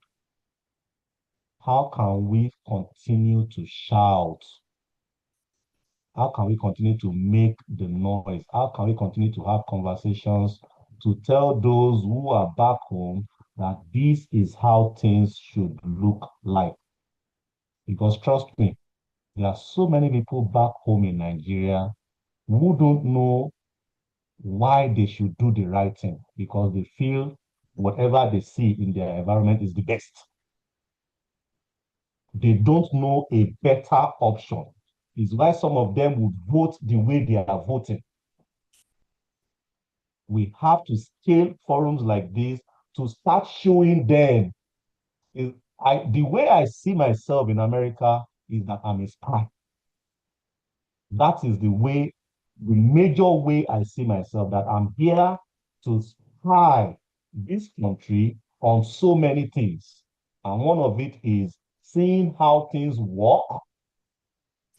Like, take for example, there should be no reason why we should be having power outage. And then I can tell people in Africa that there is possibility of 24 hours power supply, 365 days a year. If you tell some people in Africa, they will tell you it is not possible. We need to start doing that. The other thing we need to start doing, how do we bridge the gap between someone like me and those who came here through the boats? And rather than we calling them names, rather than we say, why are you so angry? We need to start moving towards them with love. Because not until we also form an alliance to fight against these oppressors from within, bloodless, bloodless in the sense that we make moves. As I am in the United States, we need to start making certain moves from within here with ourselves, forming that powerful block, like the way we are trying to get behind someone that can go and represent us. These are the kind of moves we want to be making. We want to flip in. We flip in, get the numbers, and then we come out because, like we say, ọmọ tí ò tí ní àdá ò lè máa bèrè ikú tó pa bàbá ẹ̀. As we are, there are certain moves we cannot make. There are certain bold moves we cannot make now, but we can make them silently. Which is why I'm going to say to some of us here that when you feel things are not happening for you right now, be patient. God may just be hiding you for a strategy. And then the other thing is we have to work on how to become spiritual over being religious. Sometimes I see the way we we handle religion with no purpose to getting us to the answers, to getting us to the results. These are conversations we want to be having, like when they were having conversation in the basement just to take over the government. This is how we should be doing it. And then we scale it, we scale, we move. Like today, somebody called me and said, we just had our newborn. Today is November, today is December 15th. Just this month, I've had 3 clients of mine called me that they have new babies. Most of them have twins.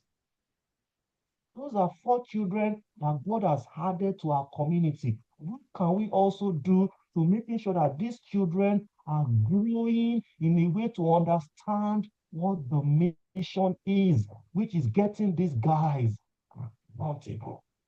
It's going to be a long ride, but we cannot lose focus. Which is why I said earlier, I'm so blessed to be here, to learn from Professor Ahmadu, to learn from our last speaker, to hear from Dr. Alan, to learn from Dr. Aluya, so that whatever I've learned now, I must now be able to relate with my children in a way of handling it to them. They must understand the assignment. It is an assignment.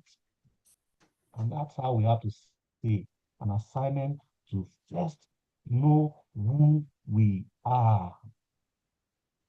Get these guys accountable, get the corrupt politician,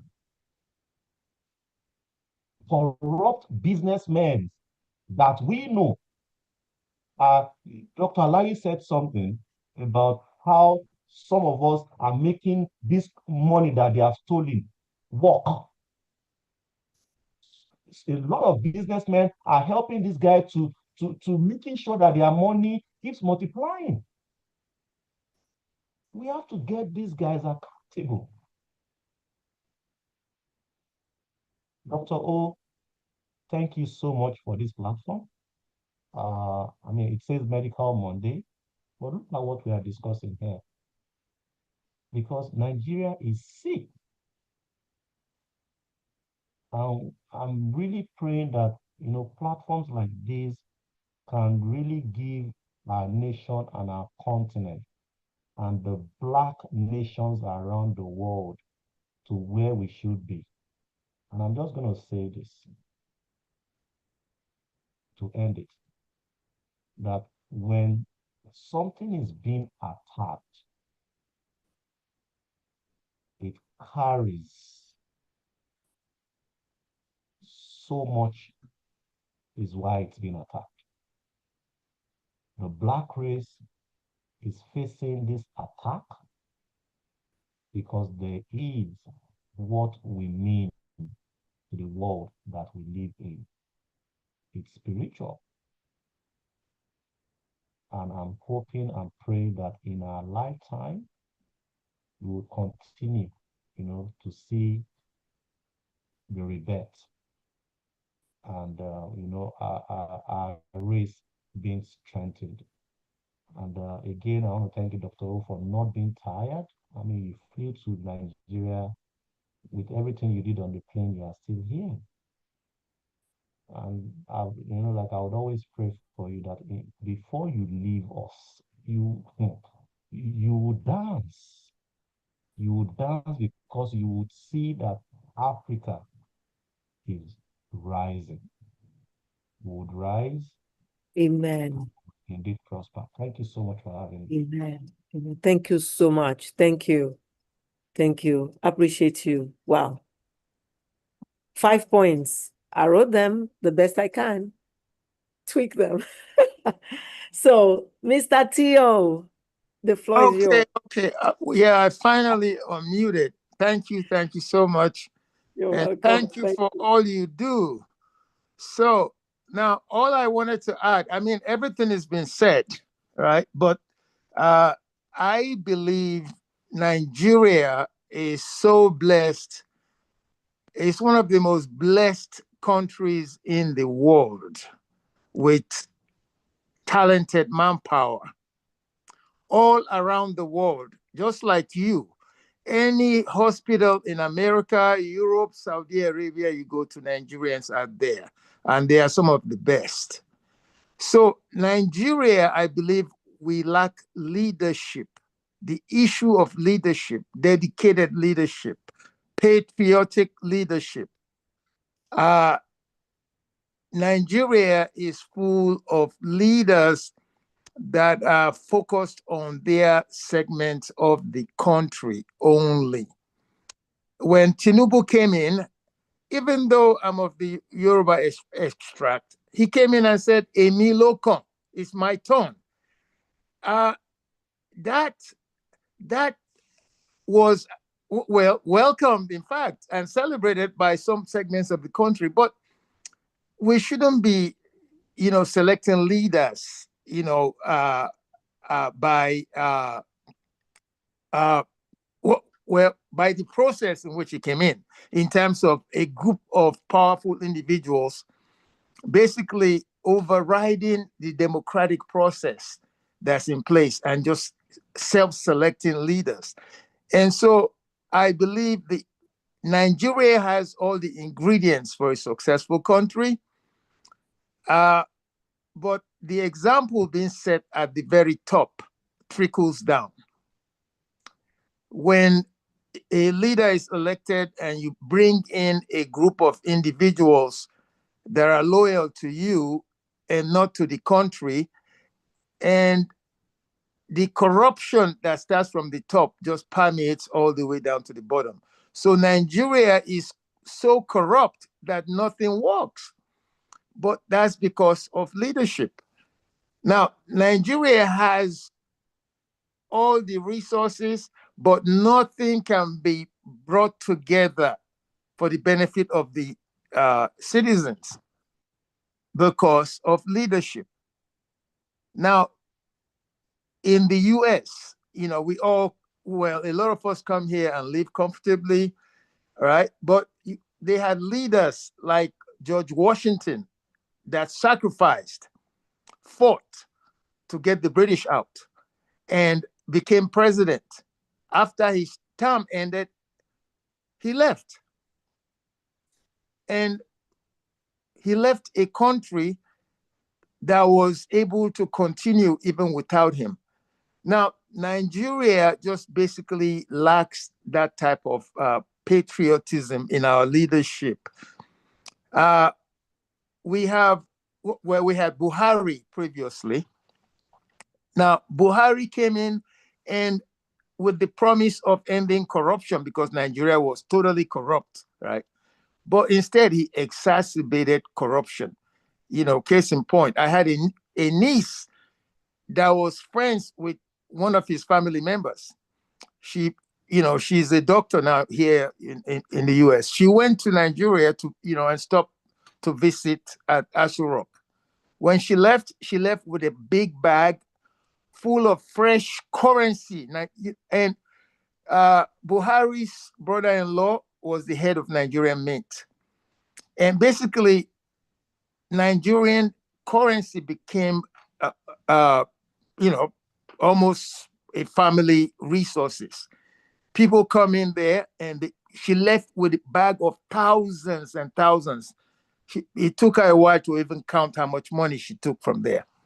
So now Nigeria continues to be that corrupt. Now, listen, I know my Yoruba friends like the fact that Tinubu came in, but I don't believe we're electing our very best. And when my cousins in Nigeria, ask for money, and when I ask them who they voted for, of course, I know who they voted for, and I ask what they get paid, they collect, now, so that, in fact, when I send them money, I send out of necessity, because I feel like I shouldn't be sending them money, because they are perpetuating the system that creates the lack of resources that they are experiencing. Nigeria is a country that's blessed with abundant resources, but one that is mismanaged because we lack leadership that will sacrifice. I got out of high school in Nigeria, got in the customs in Kano.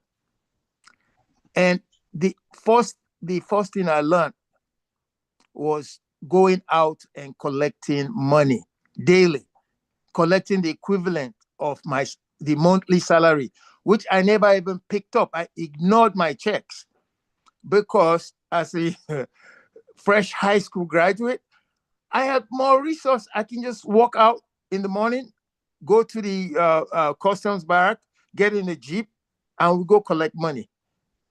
And I'm going with my supervisors and lead, those who should be leading. And this, in fact, Atiku Ibrahim was one of the senior officers at the time. All right. Now, these guys, right from the top, that's the standard they set. And all throughout Nigeria, this type of behavior permeates. I was watching, one of those podcasters, a young Nigerian lady out of somewhere in Texas. This is your girl, Abiola, or something like that, right? So she presented some Nigerians that went from the US to go invest in Lagos. And the issues, they experienced, right? Because the person that heads the public works department, now basically is the person that pays the most bribe. Even after you pay the bribe, when somebody else comes and bribe them even more, whatever commitment they have for you is over with. Now, what kind of country is that? I mean, this is not fiction. I actually heard these individuals, these are people from, I believe one of them from Chicago, and they collected, they synergized, brought together millions, over 200 or more millions, and they went to try to develop, projects in Lagos. Yeah, but the works guy, they started building, they come with bulldozers and just bulldoze because somebody else has paid them. I mean, so how do we run? And the president, Tinubu, picked the head of the works department that's building that Lagos Calabar Road, right? Now, these guys they didn't even have public bidding for the project, and Nigerians don't complain about that. You don't hear the senators complaining about that. I mean, we lack leadership, the issue of leadership, because then that leads to insecurity, because the leaders are not accountable to the people. they're just not accountable. All they have, look, like right now, all the several governors of different parties have given their allegiance to the ruling party. Why? Either because they were bribed or because they've collected data on them that could lead to their indictments, and basically, they forgot, their principles and sign up with the ruling party. Now, what kind of country is that? I mean, Nigeria needs serious leadership. And somebody else mentioned something about a young lady earlier who organized an event, to discuss some of these issues. Yeah, I think this coming generation,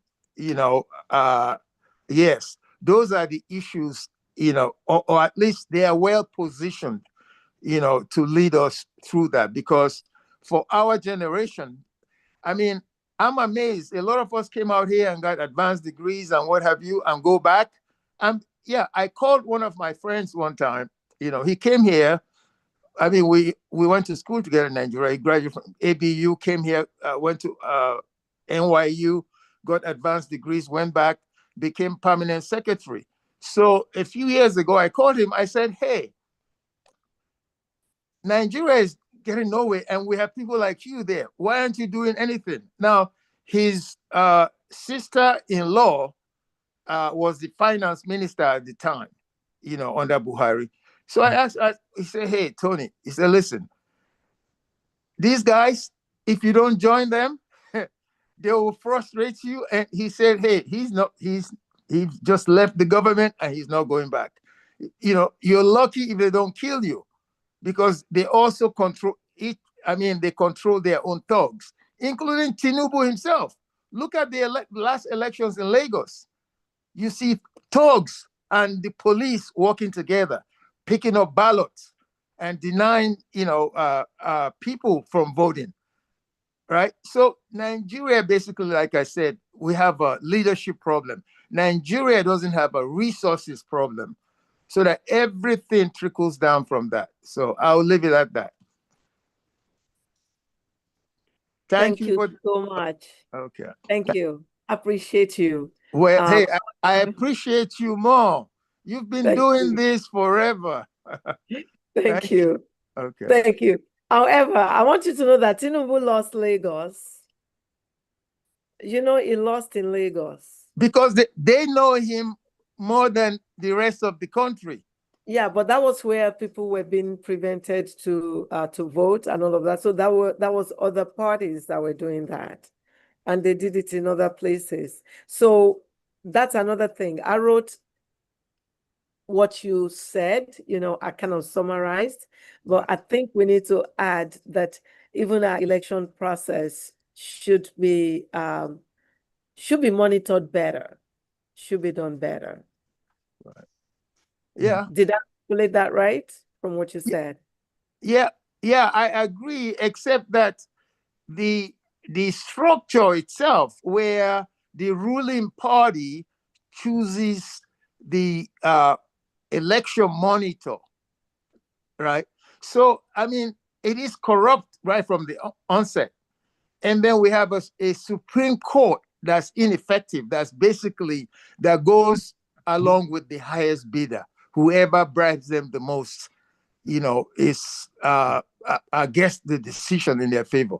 So Nigeria has, layers of problems, but mostly leadership. If we have a stern leader that won't tolerate any level of corruption, and in fact, can you respond to this? Okay. Mr. Morgan said, we already have leaders, my brother.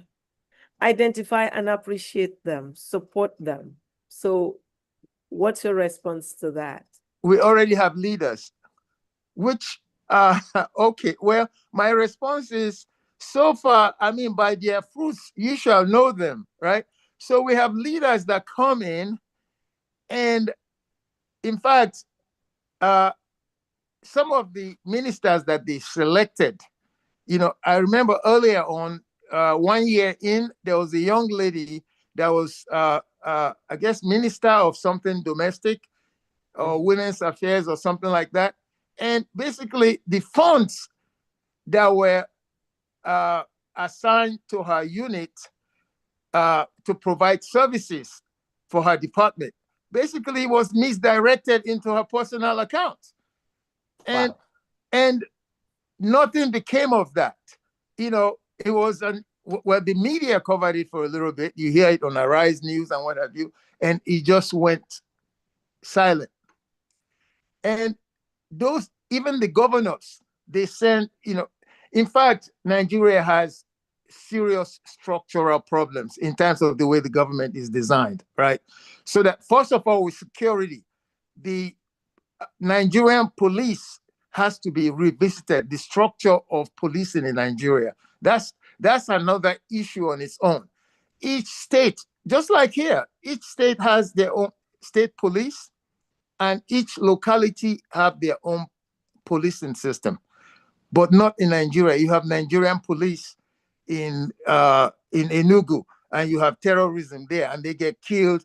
They are basically helpless because they are alienated from the people they are policing. Now, you need people from that area who know the area to be policing.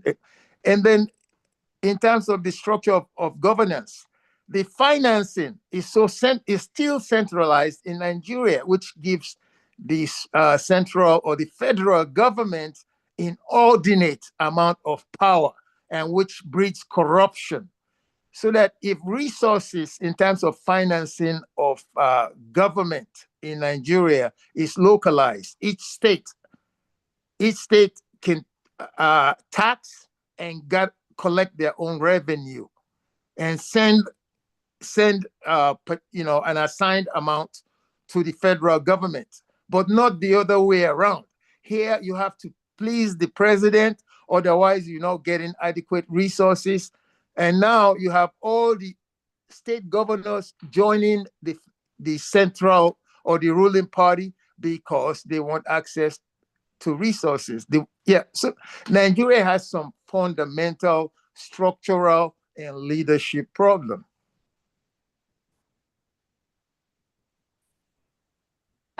You're not the first person that has mentioned that tonight, and I believe that's one of the solutions. And, it seems like this present government, actually, Tinubu's government, is working on that structure, because some things have been done to do that. But time will tell. Your points are well taken and legit. Time will tell. But in anything, anywhere, even in a home, leadership is important. Good leadership is what would yield good results anywhere, any day. Yeah, agreed. Thank you so much. Okay. Oh, thank you. And thank you for sharing that personal experience when you first started out. Thank you. Oh, yeah. Well, I share that because when I discussed that with my friends in Nigeria today, my classmates from way back, who are all retired now, they say, oh, they laugh. They say, hey, oh, that was good then. That it is worse today. Huh? It is worse today. Yeah. Yeah. Yeah. And you know what? That's why we're here. Okay. Because we know that. Right. You know that. We know that. That's why we're here. And again, thank you for your robust contribution and looking for solutions, because solution starts from us. We make a ripple, that ripple ripples, and it continues to ripple. Right. I'm glad that we're not keeping quiet, because if we keep quiet and do nothing, then nothing changes. Right. Yeah. So thank you. Well, I agree, but let me add this. Somebody said we have leaders in Nigeria. Yes, we do. Actually, it says professors, Professor Baba-Singhri is one example of our African leader we need to follow and listen to. That's a comment from Muzan. And Clem Bamikole said, yes, we really do have problems all these decades. That said, we are seeing some reforms, and we need to acknowledge that it will take time to see results. And thank you so much for articulating maybe a little bit better than I did. Let me address that then, because the professor and particularly Mozan mentioned something about identity. You know, the identity issue in Nigeria, which is not limited to Nigeria, but Africa, which I totally agree with that. Because look, Nigeria, when Obasanjo, in fact, Obasanjo, despite some of his shortcomings, I still believe he was one of the best leaders Nigeria ever had, besides Gowon, who was a young man but did his best, right? So Obasanjo, when he was in power, the issue of South African apartheid, Nigeria provided the leadership internationally that led to the independence of South Africa. My brother. Yes. I'm sorry. My life is determined by the apartheid in South Africa. Okay. And hearing you, it warms my heart. Mm-hmm. Okay? Mm-hmm. And the question is not about who among us did this or did that. Mm-hmm. The question is, what did we do about it? Okay. Okay? Okay. Yes. And honestly, my brother, I could have accepted everything that was happening in Southern Africa. And my life would be the easiest you can ever imagine. I am in the United States now. We can talk outside of it. Okay. Okay? But again, let's go back to the main issue. Yeah. The main issue is there was the Conference of Berlin. Right. That decided to divide us in an imaginable way. Okay? That was about 2 centuries ago. Right. The question is, we are educated. We are very smart. We are among the best. What can we do to help ourselves? That's the question. Okay. Well, please, my brother, help me understand what can we do for ourselves? Okay. All right. Can I just make a comment there then? So, all right, going back to what I was saying about Obasanjo and the leadership that was provided at the time, because I was in that struggle against apartheid. I worked with ANC, PAC, and all those groups. I was at the Center Against Apartheid at the UN, which is my brother. Yes. My problem was the South African Cell Scouts, which is the secret forces. They were attacking my neighborhood. That's completely different issue. Okay? It was about can I go to school without being attacked? So, brother, let's not waste our attention to the target. The target is, what can we do now? Okay. Okay. All right. The past is the past. Let's analyze it. Let's dissect it. But we are educated. We are intelligent. We are gifted. Right. What can we do now? for Okay. the next generation. Right. It's not about us. Right. We did our part. Right. Right. I agree. I agree. Please.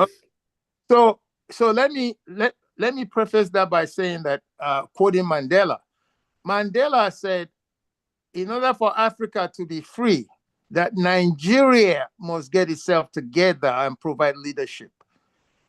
Nigeria, like I said, provided leadership when it mattered to help end up the whole My world. brother, I'm sorry. Right. I will recommend you a book from my father-in-law, who is from Congo, Zaire, who wrote a book saying Congo has to be the leader of Africa. So please, let's not be defined by the Conference of Berlin. Okay. Let's be defined by who we are in nature. Okay. Okay?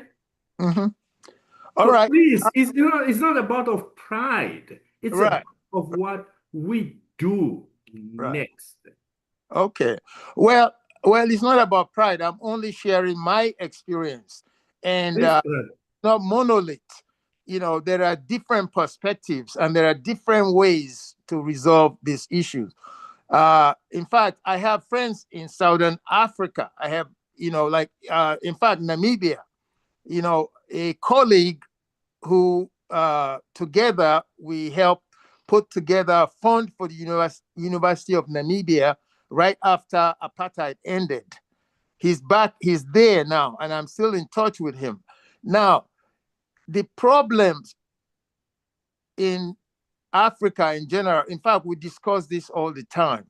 It still has to do with leadership. And I agree with you. Yes. 1894 Berlin Conference that divided Africa up into, pieces of property for Europeans, right? So, but those same Europeans, after fighting each other, right now they have unity. They have the European Union. Yes, now, brother, you're right. What Africa needs, just like the United States, these were colonies. We need to unite ourselves. Right. I agree with you. Exactly. Right. So that Nigeria would never be in a very productive mode without reconciling the role of the rest of Africa. In fact, brother, yes, brother. Why if Nigeria was called Benin? Okay. Because I feel myself, if somebody said, yes, I am Nigerian. I'm a black man from Africa. That's a name that the Europeans put. I know, my brother, I agree with you. Yes.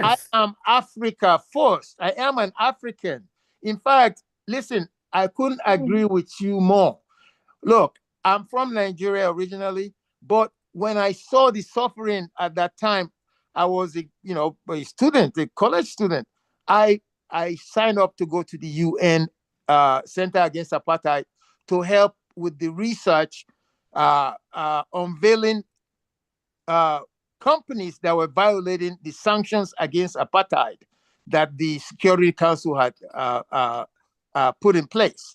And the research that was being done at that, Center on Transnational Corporations, Center Against Apartheid, was fed to different credit unions, labor unions, universities, various countries around the world. And the boycott movement was based on the data from that, and it led to the end of apartheid. That's why I mentioned. Oh, my brother. Okay, wait a minute. No. I'm sorry. Okay. I am from Maputo, Mozambique. Okay, so please don't say that. Okay, 1 minute. I'm Dr. Wo. Yeah. I am in the United States. Okay, I was a privileged person within the Portuguese colonization, and I am here because of the apartheid system. So please, my brother, don't say that. Okay. It's Okay. completely wrong. Let me tell you Okay, this. so No, the question Mozan, is, what can Mozan, we do? it It's not did. the past. That, It's about the present and the future. What Mozan, can we do together as educated, well-aware people do for our continent? okay, Mozan, That's you it. already, It's you already, Philippe. you already answered It's Philippe. that question. Felipe, I know. I You already, know, Dr. Wo. Yeah. oh, I know that. You already answered your question. And you know what? I give Mr. Tony Shegun job. I give him kudos. I love your dialogue. This is a man that I believe will himself make an excellent leader because he listens, he listens to correction if he feels like he's being corrected, and take the baton and roll with it. He answered the question. Africa needs to unite, and I put it in the platform. And that's really where to start. Africa needs to unite. Yes. Thank you so much. Yes. Mr. Theo Job, I Yeah. appreciate you. Oh, Kudos. I appreciate you more. Thank you. You've been so dedicated. I Thank mean, you. yeah, Medical Mondays, and you even expanded to include issues like this. Yeah. Oh, yes. Yeah, Yeah. but please, can we hear Baba? when he Can needs we hear to. Baba-Singhri about this? No, not yet. Not yet. Oh, okay. Okay. Dr. Camelos Ezugu, you have your hand raised. Dr. Ezugu, thank you. Yes, please. I'm sorry, I can't really be on video, but You're can you good. guys hear me? We can hear you, yes. Okay, yeah. Thank you all very much for all the discussion. And it's good to give room for people to, take us back, take us front. But the goal now is solution to current problem. Yes. We are not only blessed with intelligence in Africa, but I can again tell you that Africa is the only continent that will never really try to buy mineral from another continent if we rule ourselves well. We have our hope is in our youths. We can develop those leaders. Our campaign on the older leaders, calling them leaders, is foolishness because their mindset is completely different from what today needs. So we have to figure a way to begin to train our youths. Dr. Aluya mentioned about the young 19-year-old that did a presentation, and it just flew over our head like that. We have many of them that we can capitalize and train them to be great leaders and really support them. Two, we have Boko Haram and people killing many people in many places. What happens to our knowledge of technology and use of drone to fish those people out? Yes. We have significant technological know-how by our youths that develop these things, okay? How come we cannot use those? How come we cannot hold our governments accountable to really use those to secure our nations? Yes, sir. Okay? Yes, Now, on top of all of that, we all go back to try to invest and we participate in the same corruption and support it. How can that be if we want to be exemplary? Yeah? How many of us here are doing something there and holding the governments accountable to do what's right by what we are doing in those countries? Yes, sir. How many of us are here just capitalizing on doing something for my family, my family, my family? Can you step outside your tribe? Can you step outside your country? Can you step outside to help other people that I need and not just your comfort? Yes, sir. Let us think how we can utilize that. Let's just think in that direction and see how we can move forward. We have the people, we have the money, we have the resources, we have the blessings in that continent to make a big difference. Yes, Thank you all sir. very much. Thank you, sir. Thank you. Thank so you, much. sir. Thank you, Dr. Izugu. That was awesome. And Yes. you know what? I hope you guys are following the chat box because I'm putting these points there. These are not points that this conversation is just the beginning. Yes. Suggestions that are made here, I'm going to try my best to get it to the hands that matter. Okay. And that's why I'm taking the notes. So, and I'm not, if you notice, I'm not writing your names Okay. because this is one voice.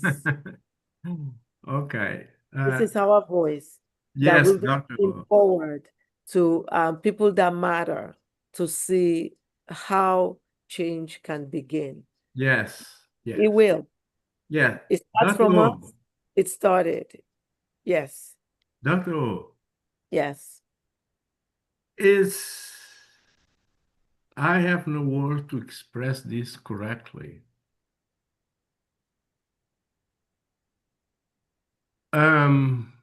People say Mother Africa. Yes. You are the image of Mother Africa. Oh, wow. Yes, because you see, you have men exchanging words about what we should do for our continent. And we would never be able to meet each other without you. No way, absolutely no way. You can make all kinds of calculations. There's no way without Dr. O, we are here talking with each other. That's the image of Mother Africa. We are blessed. We are lucky to have you, Dr. O. Glory be And to we God. should always remember this. We are lucky. Thank you very much, Dr. O. I don't know any other words to say this. Thank you very much. Thank to you. I put us appreciate you. together Thank you. as Africans to think about the problems in our land, not continent, our land. Yeah. Okay? Thank you. Glory be to God. Thank you. Amen. Amen. And, Thank you. and you know, I am troubled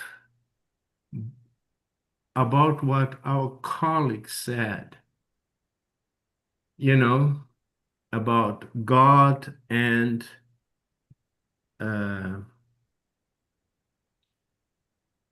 for the Muslims, God. And the question is, between the African nature and the European nature and the Asian nature, where are we? That's the question. But that question does not define who we are among each other. Okay? That's secondary. If you're Muslim, if you're Christian, if you're Catholic, that's secondary to your Africanity. That's what I learned today. And I cannot thank you, Dr. O. I have no words to say thank you to you to give me the opportunity to learn what I have learned today. I am highly educated. Yeah. I know how to understand things, but you allowed me to learn. from our brothers. Thank you very much. Thank you. Appreciate you. And we learned from you too. God bless you. Oh, Thank no, you. I don't matter. Thank you. Yes, you do. No, I don't. Very much. I'm a Always. biologist. I don't matter. You matter. Your research has led to so much, and we're grateful for that too. Thank you. So, Mr. Alvin, kindly, yeah, you're muted. Go ahead, you have the floor. Thank you, Dr. Ho, and numerous others that have made contribution to this discussion. Let me come down home to Nigeria. I'm sure we have all discussed the problems on this program. We've listed so many problems, leadership, political, etc., etc. Now, solutions. A friend of mine gave me a story when two Nigerians were going to, including himself, they were going to China about 6 years ago.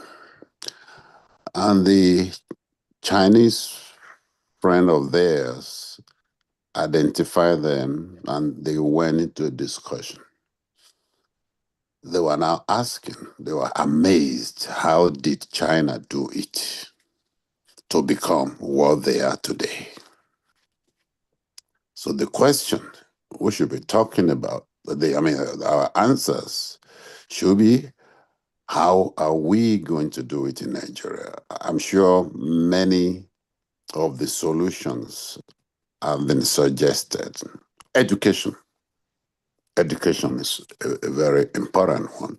Recently, the billionaire in Nigeria, Aliko Dangote Foundation, has marked about 100 billion naira yearly for 10 years to promote education that is basically in science, technology, engineering, and mathematics. And we veer into some areas of medicine. The answer the Chinese guy gave my Nigerian friends is that ABC, American-born Chinese. That doesn't necessarily mean that the Chinese are from America that did it alone, but of course the structure, the system in China with science education assisted them in getting to where they are today. The former central bank governor in Nigeria gave a story at a Nigerian bar association, was the guest speaker. He said his father was the ambassador in China in 1972. Not 1872, 1972. And there was no milk in China. The father had to go and be buying milk from Hong Kong. Today, we know what China is. Now, what we are talking about is solutions to how Nigeria will become a China one day. And of course, the rest of Africa also. I believe these are the solutions we should keep discussing. We know Nigeria, we have the structural issues are there, leadership issue, etc. But solutions, education, STEM education. Thank you. Sir. Wow. Education. Sir. Is important. Very, very important. Saying. My father-in-law is one of the men who contributed to the discovery of HIV virus. That's why he was brought to America. Yeah. And that's why I met who is my wife today. Okay? He was one of the contributors to the discovery of HIV virus. Okay? And I have family members who are not my blood-related people who are here in America because they were part of the program, the AIDS program with CDC. And I will skip my personal history, but my problem was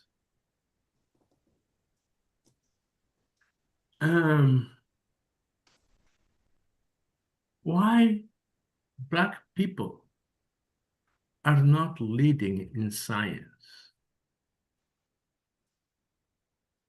That was my problem in life. And when the Venus first program was made, the leader was a guy from Cameroon who was leading the NASA program to Venus. I said, so the problem is not being Black. We have the intellectual capabilities. So what it is wrong with us?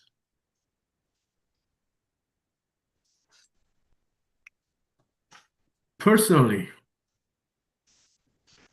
I was helped by the Jewish group.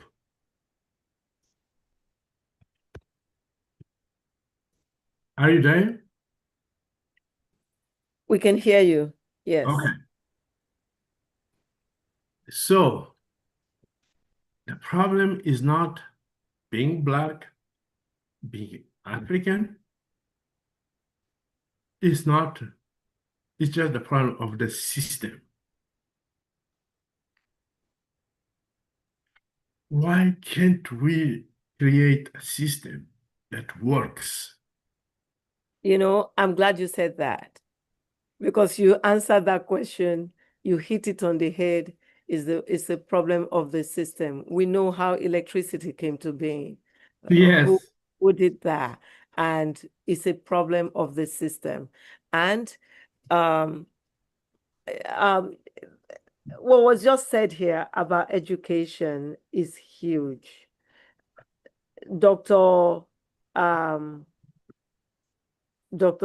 who just spoke, Alvin, we call him, said education. That is deep. It goes deep. It's education from home. It's educating our populace. It's continuing to educate the youth. And when COVID hit, Yes. when COVID hit, Nigeria did a lot with COVID, but nothing came to fruition, to publication, to anything like that. I know the part I played, but because of bureaucracies and all, nothing came to the surface. We've talked tonight about structure. Some people have talked about restructuring. We have a lot to do. That has to do with education too. Everything we've talked about tonight has to do with education. So that education is very important. What you just brought up now, it's up to you, it's up to me. In your realm, you have contributed so significantly to research. I don't want to go into details of it right here tonight, but you have. How come your name is not in the forefront? That's the Yes. system with change. It's the system we need to change. And it's going to take you, it's going to take me, it's going to take all of us with this brown skin. Dr. O, it takes about us loving ourselves. I am proud to be talking to my brothers today. And this is what we need to do. Yeah. And we'll continue to do ourselves. We'll continue to do what we this. are and what we can do. Yeah. First and foremost, we don't need to be defined by other people, by other cultures, by other religions. We have to define ourselves by who we are. That's our common denominator. We are Africans. So please, let's love ourselves as Africans. Yeah. Period. And let's stop the crab mentality. Let's be one. That would take education too. Yes. That when somebody is climbing high, it doesn't hold the other person down. But that's we are educators. Yeah. Who among us who is not a professor? Who among us were not among us were in the discussion now who is not an educator? Nobody. We all are educators. Yeah. So let's assume who we are. Yeah. Let's love ourselves first and foremost. Let's be together. Yes. Let's love us first. Did you notice though that tonight, just even tonight, and this is every night, every time we come together, you can see that we are together. Yes. At this time, on this forum, we were at least 40 on this forum, and we are together. That is huge. That is the beginning of yes, Dr. O. And there are many more like us. The holidays is coming, and a lot of us are traveling with some of them VP on the plane. I just flew in, and some people could not come in. But we are now there where we have network. Let's network. Let's not be selfish. Yes. Let's just say, hey, this is my brother, this is my sister. Let's get together. That's right. The beginning. And Dr. O, yes, please, I have no words to thank you for what you are doing for us Africans. No words. It is all God. It is yes. It is all God. Yes, Dr. O. You know what I told you in private. And yes. Yeah. God, I'm grateful. You accepted the role to put us together. So we, as African intellectuals, let's accept it. And get together. Regardless of the differences. Let's get together and let's discuss. And God knows what will happen, or Allah knows what will happen after we will. So let me defer now to Prof Baba-Singhri. Can you give us a few sentence parting words? Well, this was the beginning. Listen to everybody's observations, and again, you're right. We have challenges, and in terms of leadership. Leadership is very important. As I said before, competition sometimes for limited resources can lead to a lot of things. At the same time, understanding that we have a shared goal and shared interest as Nigerians, trying to make Nigeria better, healthier, I think is very important. There is always going to be some elements that would like to disrupt the equilibrium or the temperature. But it's up to us, like a lot of people are saying, for us here, Nigeria and the diaspora, what I observe is that most Nigerians don't have this opportunity like we do to get together and address the issue. Most Nigerians don't. They're trying to survive. And we are the ones that I think sometimes they seem to look up to say, you know what, you need to help this system work better. I used to, and I still maintain that if you have this is my approach, one of my approaches.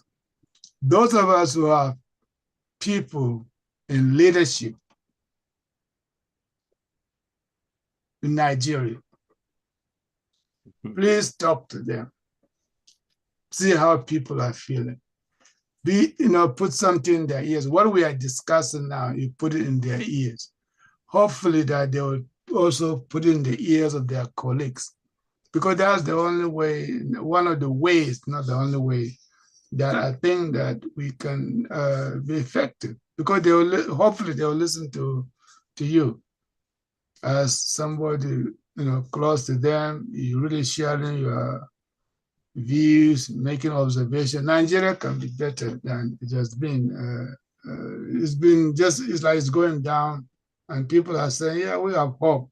Yes, there is hope actually, but it's just going, it is deteriorating. We have to measure success in the quality of life of the majority of the population. I don't, it would be wrong to measure GDP or whatever people call it. We have to see Nigerians are suffering. Some of us are lucky to be outside of Nigeria. So religion, my only disappointment is that this is what I would theorize. People don't, it's like some of us who are in religion, we are in religion, but not right in the righteous section.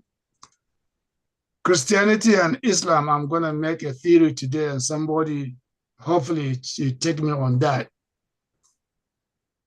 Christianity gave birth to Islam, right? So therefore, yes, there's no need for these two religions or followers to fight each other. And those who do, is my observations that maybe most of them don't read the Quran or the Bible. They just follow people or clerics who say things.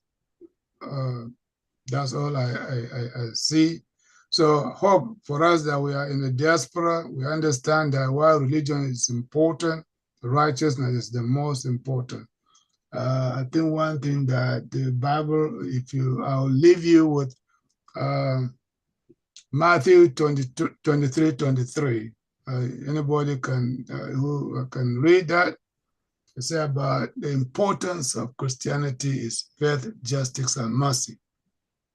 It's not dominance. It's not who dominates who.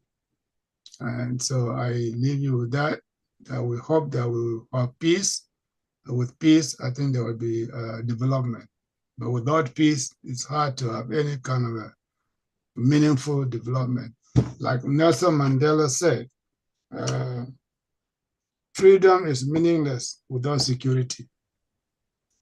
Nigerians, there's no security per se. There's no security.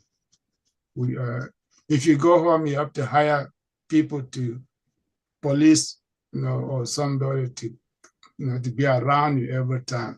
That's not security. That's not freedom.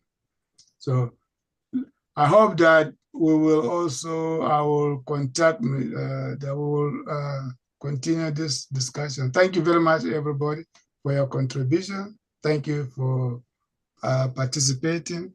thank you, Dr. O, for allowing me to bring this topic. And thank you, Dr. Aluya, for agreeing to join me in this discussion. And thank you, everybody who has contributed and spoken, and I appreciate you. We need to hold Nigerian leaders accountable. That's what I heard. Thank you so much. Thank you. Thank you. Appreciate you, because in this time of pain that you decided that you're going to, instead of wallow in that pain, that you're going to stand up for action. Prof, we love you and we appreciate you. Thank you. Love everybody, and thank you. So before I call on Dr. Aluya to, give us his parting words, I'm going to, shift gears a little and call on a young woman, Yetunde Teniola. Why am I calling on her? Tonight, we have heard about spirituality, that everything we do, we need to bring God into the center. Ayomide spoke and even encouraged us to bring our young ones up in the Lord. And what does the Lord require of us? Praise. I think in all of this, we want to start by praising God. And this Saturday, coincidentally, and it's not a coincidence because there are no coincidences with God, this young lady had decided to spearhead a session, hours of just praising God. Wow. In Baltimore. So Yetunde, I'm going to yield the floor to you for a few to talk about that and, share in the chat box how people can come and to come join over there to represent me, especially since I'm in Lagos and I'm not going to be able to make it. And so that we can praise God and put all these issues before God, the issue of Africa, the issue that we discussed tonight. That's the time to do it. Again, together. The floor is yours, Yetunde. Thank you so much, Dr. Ho. Good evening, everyone. Thank you, Ma, for the opportunity. So it's a music concert, and it's on December, not this weekend, it's the Hopper weekend, December 26th, the day after Christmas. And it starts, actually, the red carpet starts at 3 to like 4, then the main event starts at 4. So I just want to, invite everyone to come out and, honor God, praise God, and, let's do our thing. Let's give him the thanksgiving. Let's show gratitude to God. And like Mommy said, come and represent us. So I'll be sending the flyer to the chat box. And so that's it for me for now. Thank you. Thank you so much. And, I told Yetunde to come tonight, and it's just the perfect night because we're not going to meet next week or the week after because of Christmas and New Year and all these travels. There are lots of people traveling, and we'll resume the first week in January. But before we then go, Dr. Aluya, we'll be looking in the chat box for that flyer. Dr. Aluya, kindly unmute and give us a word. Yes, there are no coincidences with God. Everything is preordained and ordained. And I'm glad that you brought Yetunde on, because one of the things I really wanted to talk about is that we all have to go back to God. And I'll say this, that God is meant for conscience and not conquest. Yet we weaponize faith for our self-centered corruption. Yeah. God is meant for conscience and not conquest. Yet we weaponize faith for our corrupt individual agenda. So we must go back to God. And I'll tell you this, for a number of reasons. And this is me speaking prophetically now and saying this. That's all God is asking for. That we should come back to him. Because then he has put his hand out there waiting for us to really hold back to him again. We lost our ways. We really did as a people. We lost our ways. And we must go back to him. And going back to him the way we were, when we loved one another, cared for one another, showed love and compassion for one another. And that's the kind of Nigeria that will begin to prosper. Because then God will give us the leadership that we're truly asking for. Every day we say there's no leadership, there's no leadership. Yes, there's no leadership. Because you know what? From amongst us, we brew the kind of leaders that became Nigerians. Mm-hmm. We did. Yep. So we must go back to God and rebrew new brand of leaders, a new kind. The kind that would take us to God and ask for forgiveness of all the things we've done. Because right now, today, we eat one another. We really do. I mean, look at it. One of the things that God abhors the most is human sacrifice. Look around what we do. We call it Yahoo Plus. What the heck? Do you know how bad that is and how angry God is with that? And if you don't, I'm telling you now. So if there's anything you're going to pray for, that God will bring leaders who will take us back to him and kneel before him and ask for forgiveness. And I'll tell you why. Because all those souls that we intentionally or unintentionally destroyed, implicitly or explicitly, we've contributed to it. Being friends of politicians, brothers of politicians, uncles, nephews, and eat the money that they stole. Being where we're supposed to put our foot down, we refuse to put our foot down. Where we need to speak and we refuse to speak, and people are dying on our roads. All those souls, including the ones that are Yahoo boys that have been slaughtered on our earth, they are crying every day to God. And when they cry to God, what are they crying for? They're crying for vengeance.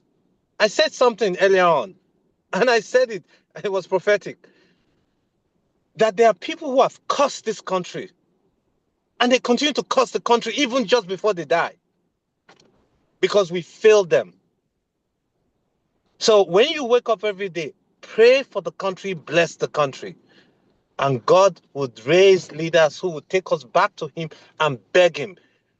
Beg him because to forgive us, to quieten down those spirits that are angry, that are calling to God every day for vengeance. Because until those spirits are quietened, just like the soul of Abel, what's his name? Yes, Cain and Abel, cry to God every day. Until those souls are quietened, we'll continue to run from pillar to post. So if we want to raise leaders, that's the kind of leaders we ask for. But I say this, a sign of hope, because it is. God is out there, he's stretching his hands. And I'm talking now as a child of God, not as Dr. Aluya, nothing else. Maybe the pastor that some people call me. But that's exactly what I say. Nigeria is like a stock exchange. It's what do you call it? Its stocks are low right now. And what you do to a stock exchange, you buy when the stocks are low. So please believe in Nigeria, buy in Nigeria. When I mean buy, meaning pray, invest, get involved in the process of healing. So that when the stocks begin to rise, you gain from it as well. We all gain from it. But I'll Can leave we you do with these that to words. believing in Africa? Oh, yeah, oh, definitely. That's I'm praying for translated. Africa as a whole That's and our translated. When I African say Nigeria, American siblings also. that translated to the rest of Africa. You Amen. know, and look, anybody who can hear me today, and I'll tell you this sincerely, and I've said it before, begin to invest in Nigeria, because in the next 5 years, Nigeria will blow. And I said blow. Somebody said, what do you mean by bombs? I know. It will blow by technology. It will blow by renewed energy, renewed enlightenment, renewed knowledge. So if there's anything you can, put your money somewhere. If you don't have enough, meet your friends, form association, form this, and begin to invest. And thank you, and may God bless you all. Amen. Thank you so much. This has been amazing. And it's the beginning. We have to come back See your job Yes. to come back. Oh, absolutely. Well, hey, and Merry Christmas to you. Thank you. Same to you. See you in the new year. By God's grace. And Amen. enjoy. Please enjoy. And Okay. thank you so much again for sharing that experience. That took courage to share that. Oh, yeah. It wasn't positive, but it was important that we know. Oh, of course. Of course. So we Yeah, know. please send that flyer. Let's see so we can share. Oh, is there already? No, Yes. because I'm on the road now. Send it to me on my WhatsApp, I beg. Oh, okay. Okay. Okay. You do get my WhatsApp stuff, right? Yes, I do. You know, I know. So if you say you don't get it, so I can go check my phone. So I'll send you the flyer. I'll send it out now as soon as we're done. Thank you so much, everyone. Dr. O, thank you so much for everything. Do have a safe and a good time. And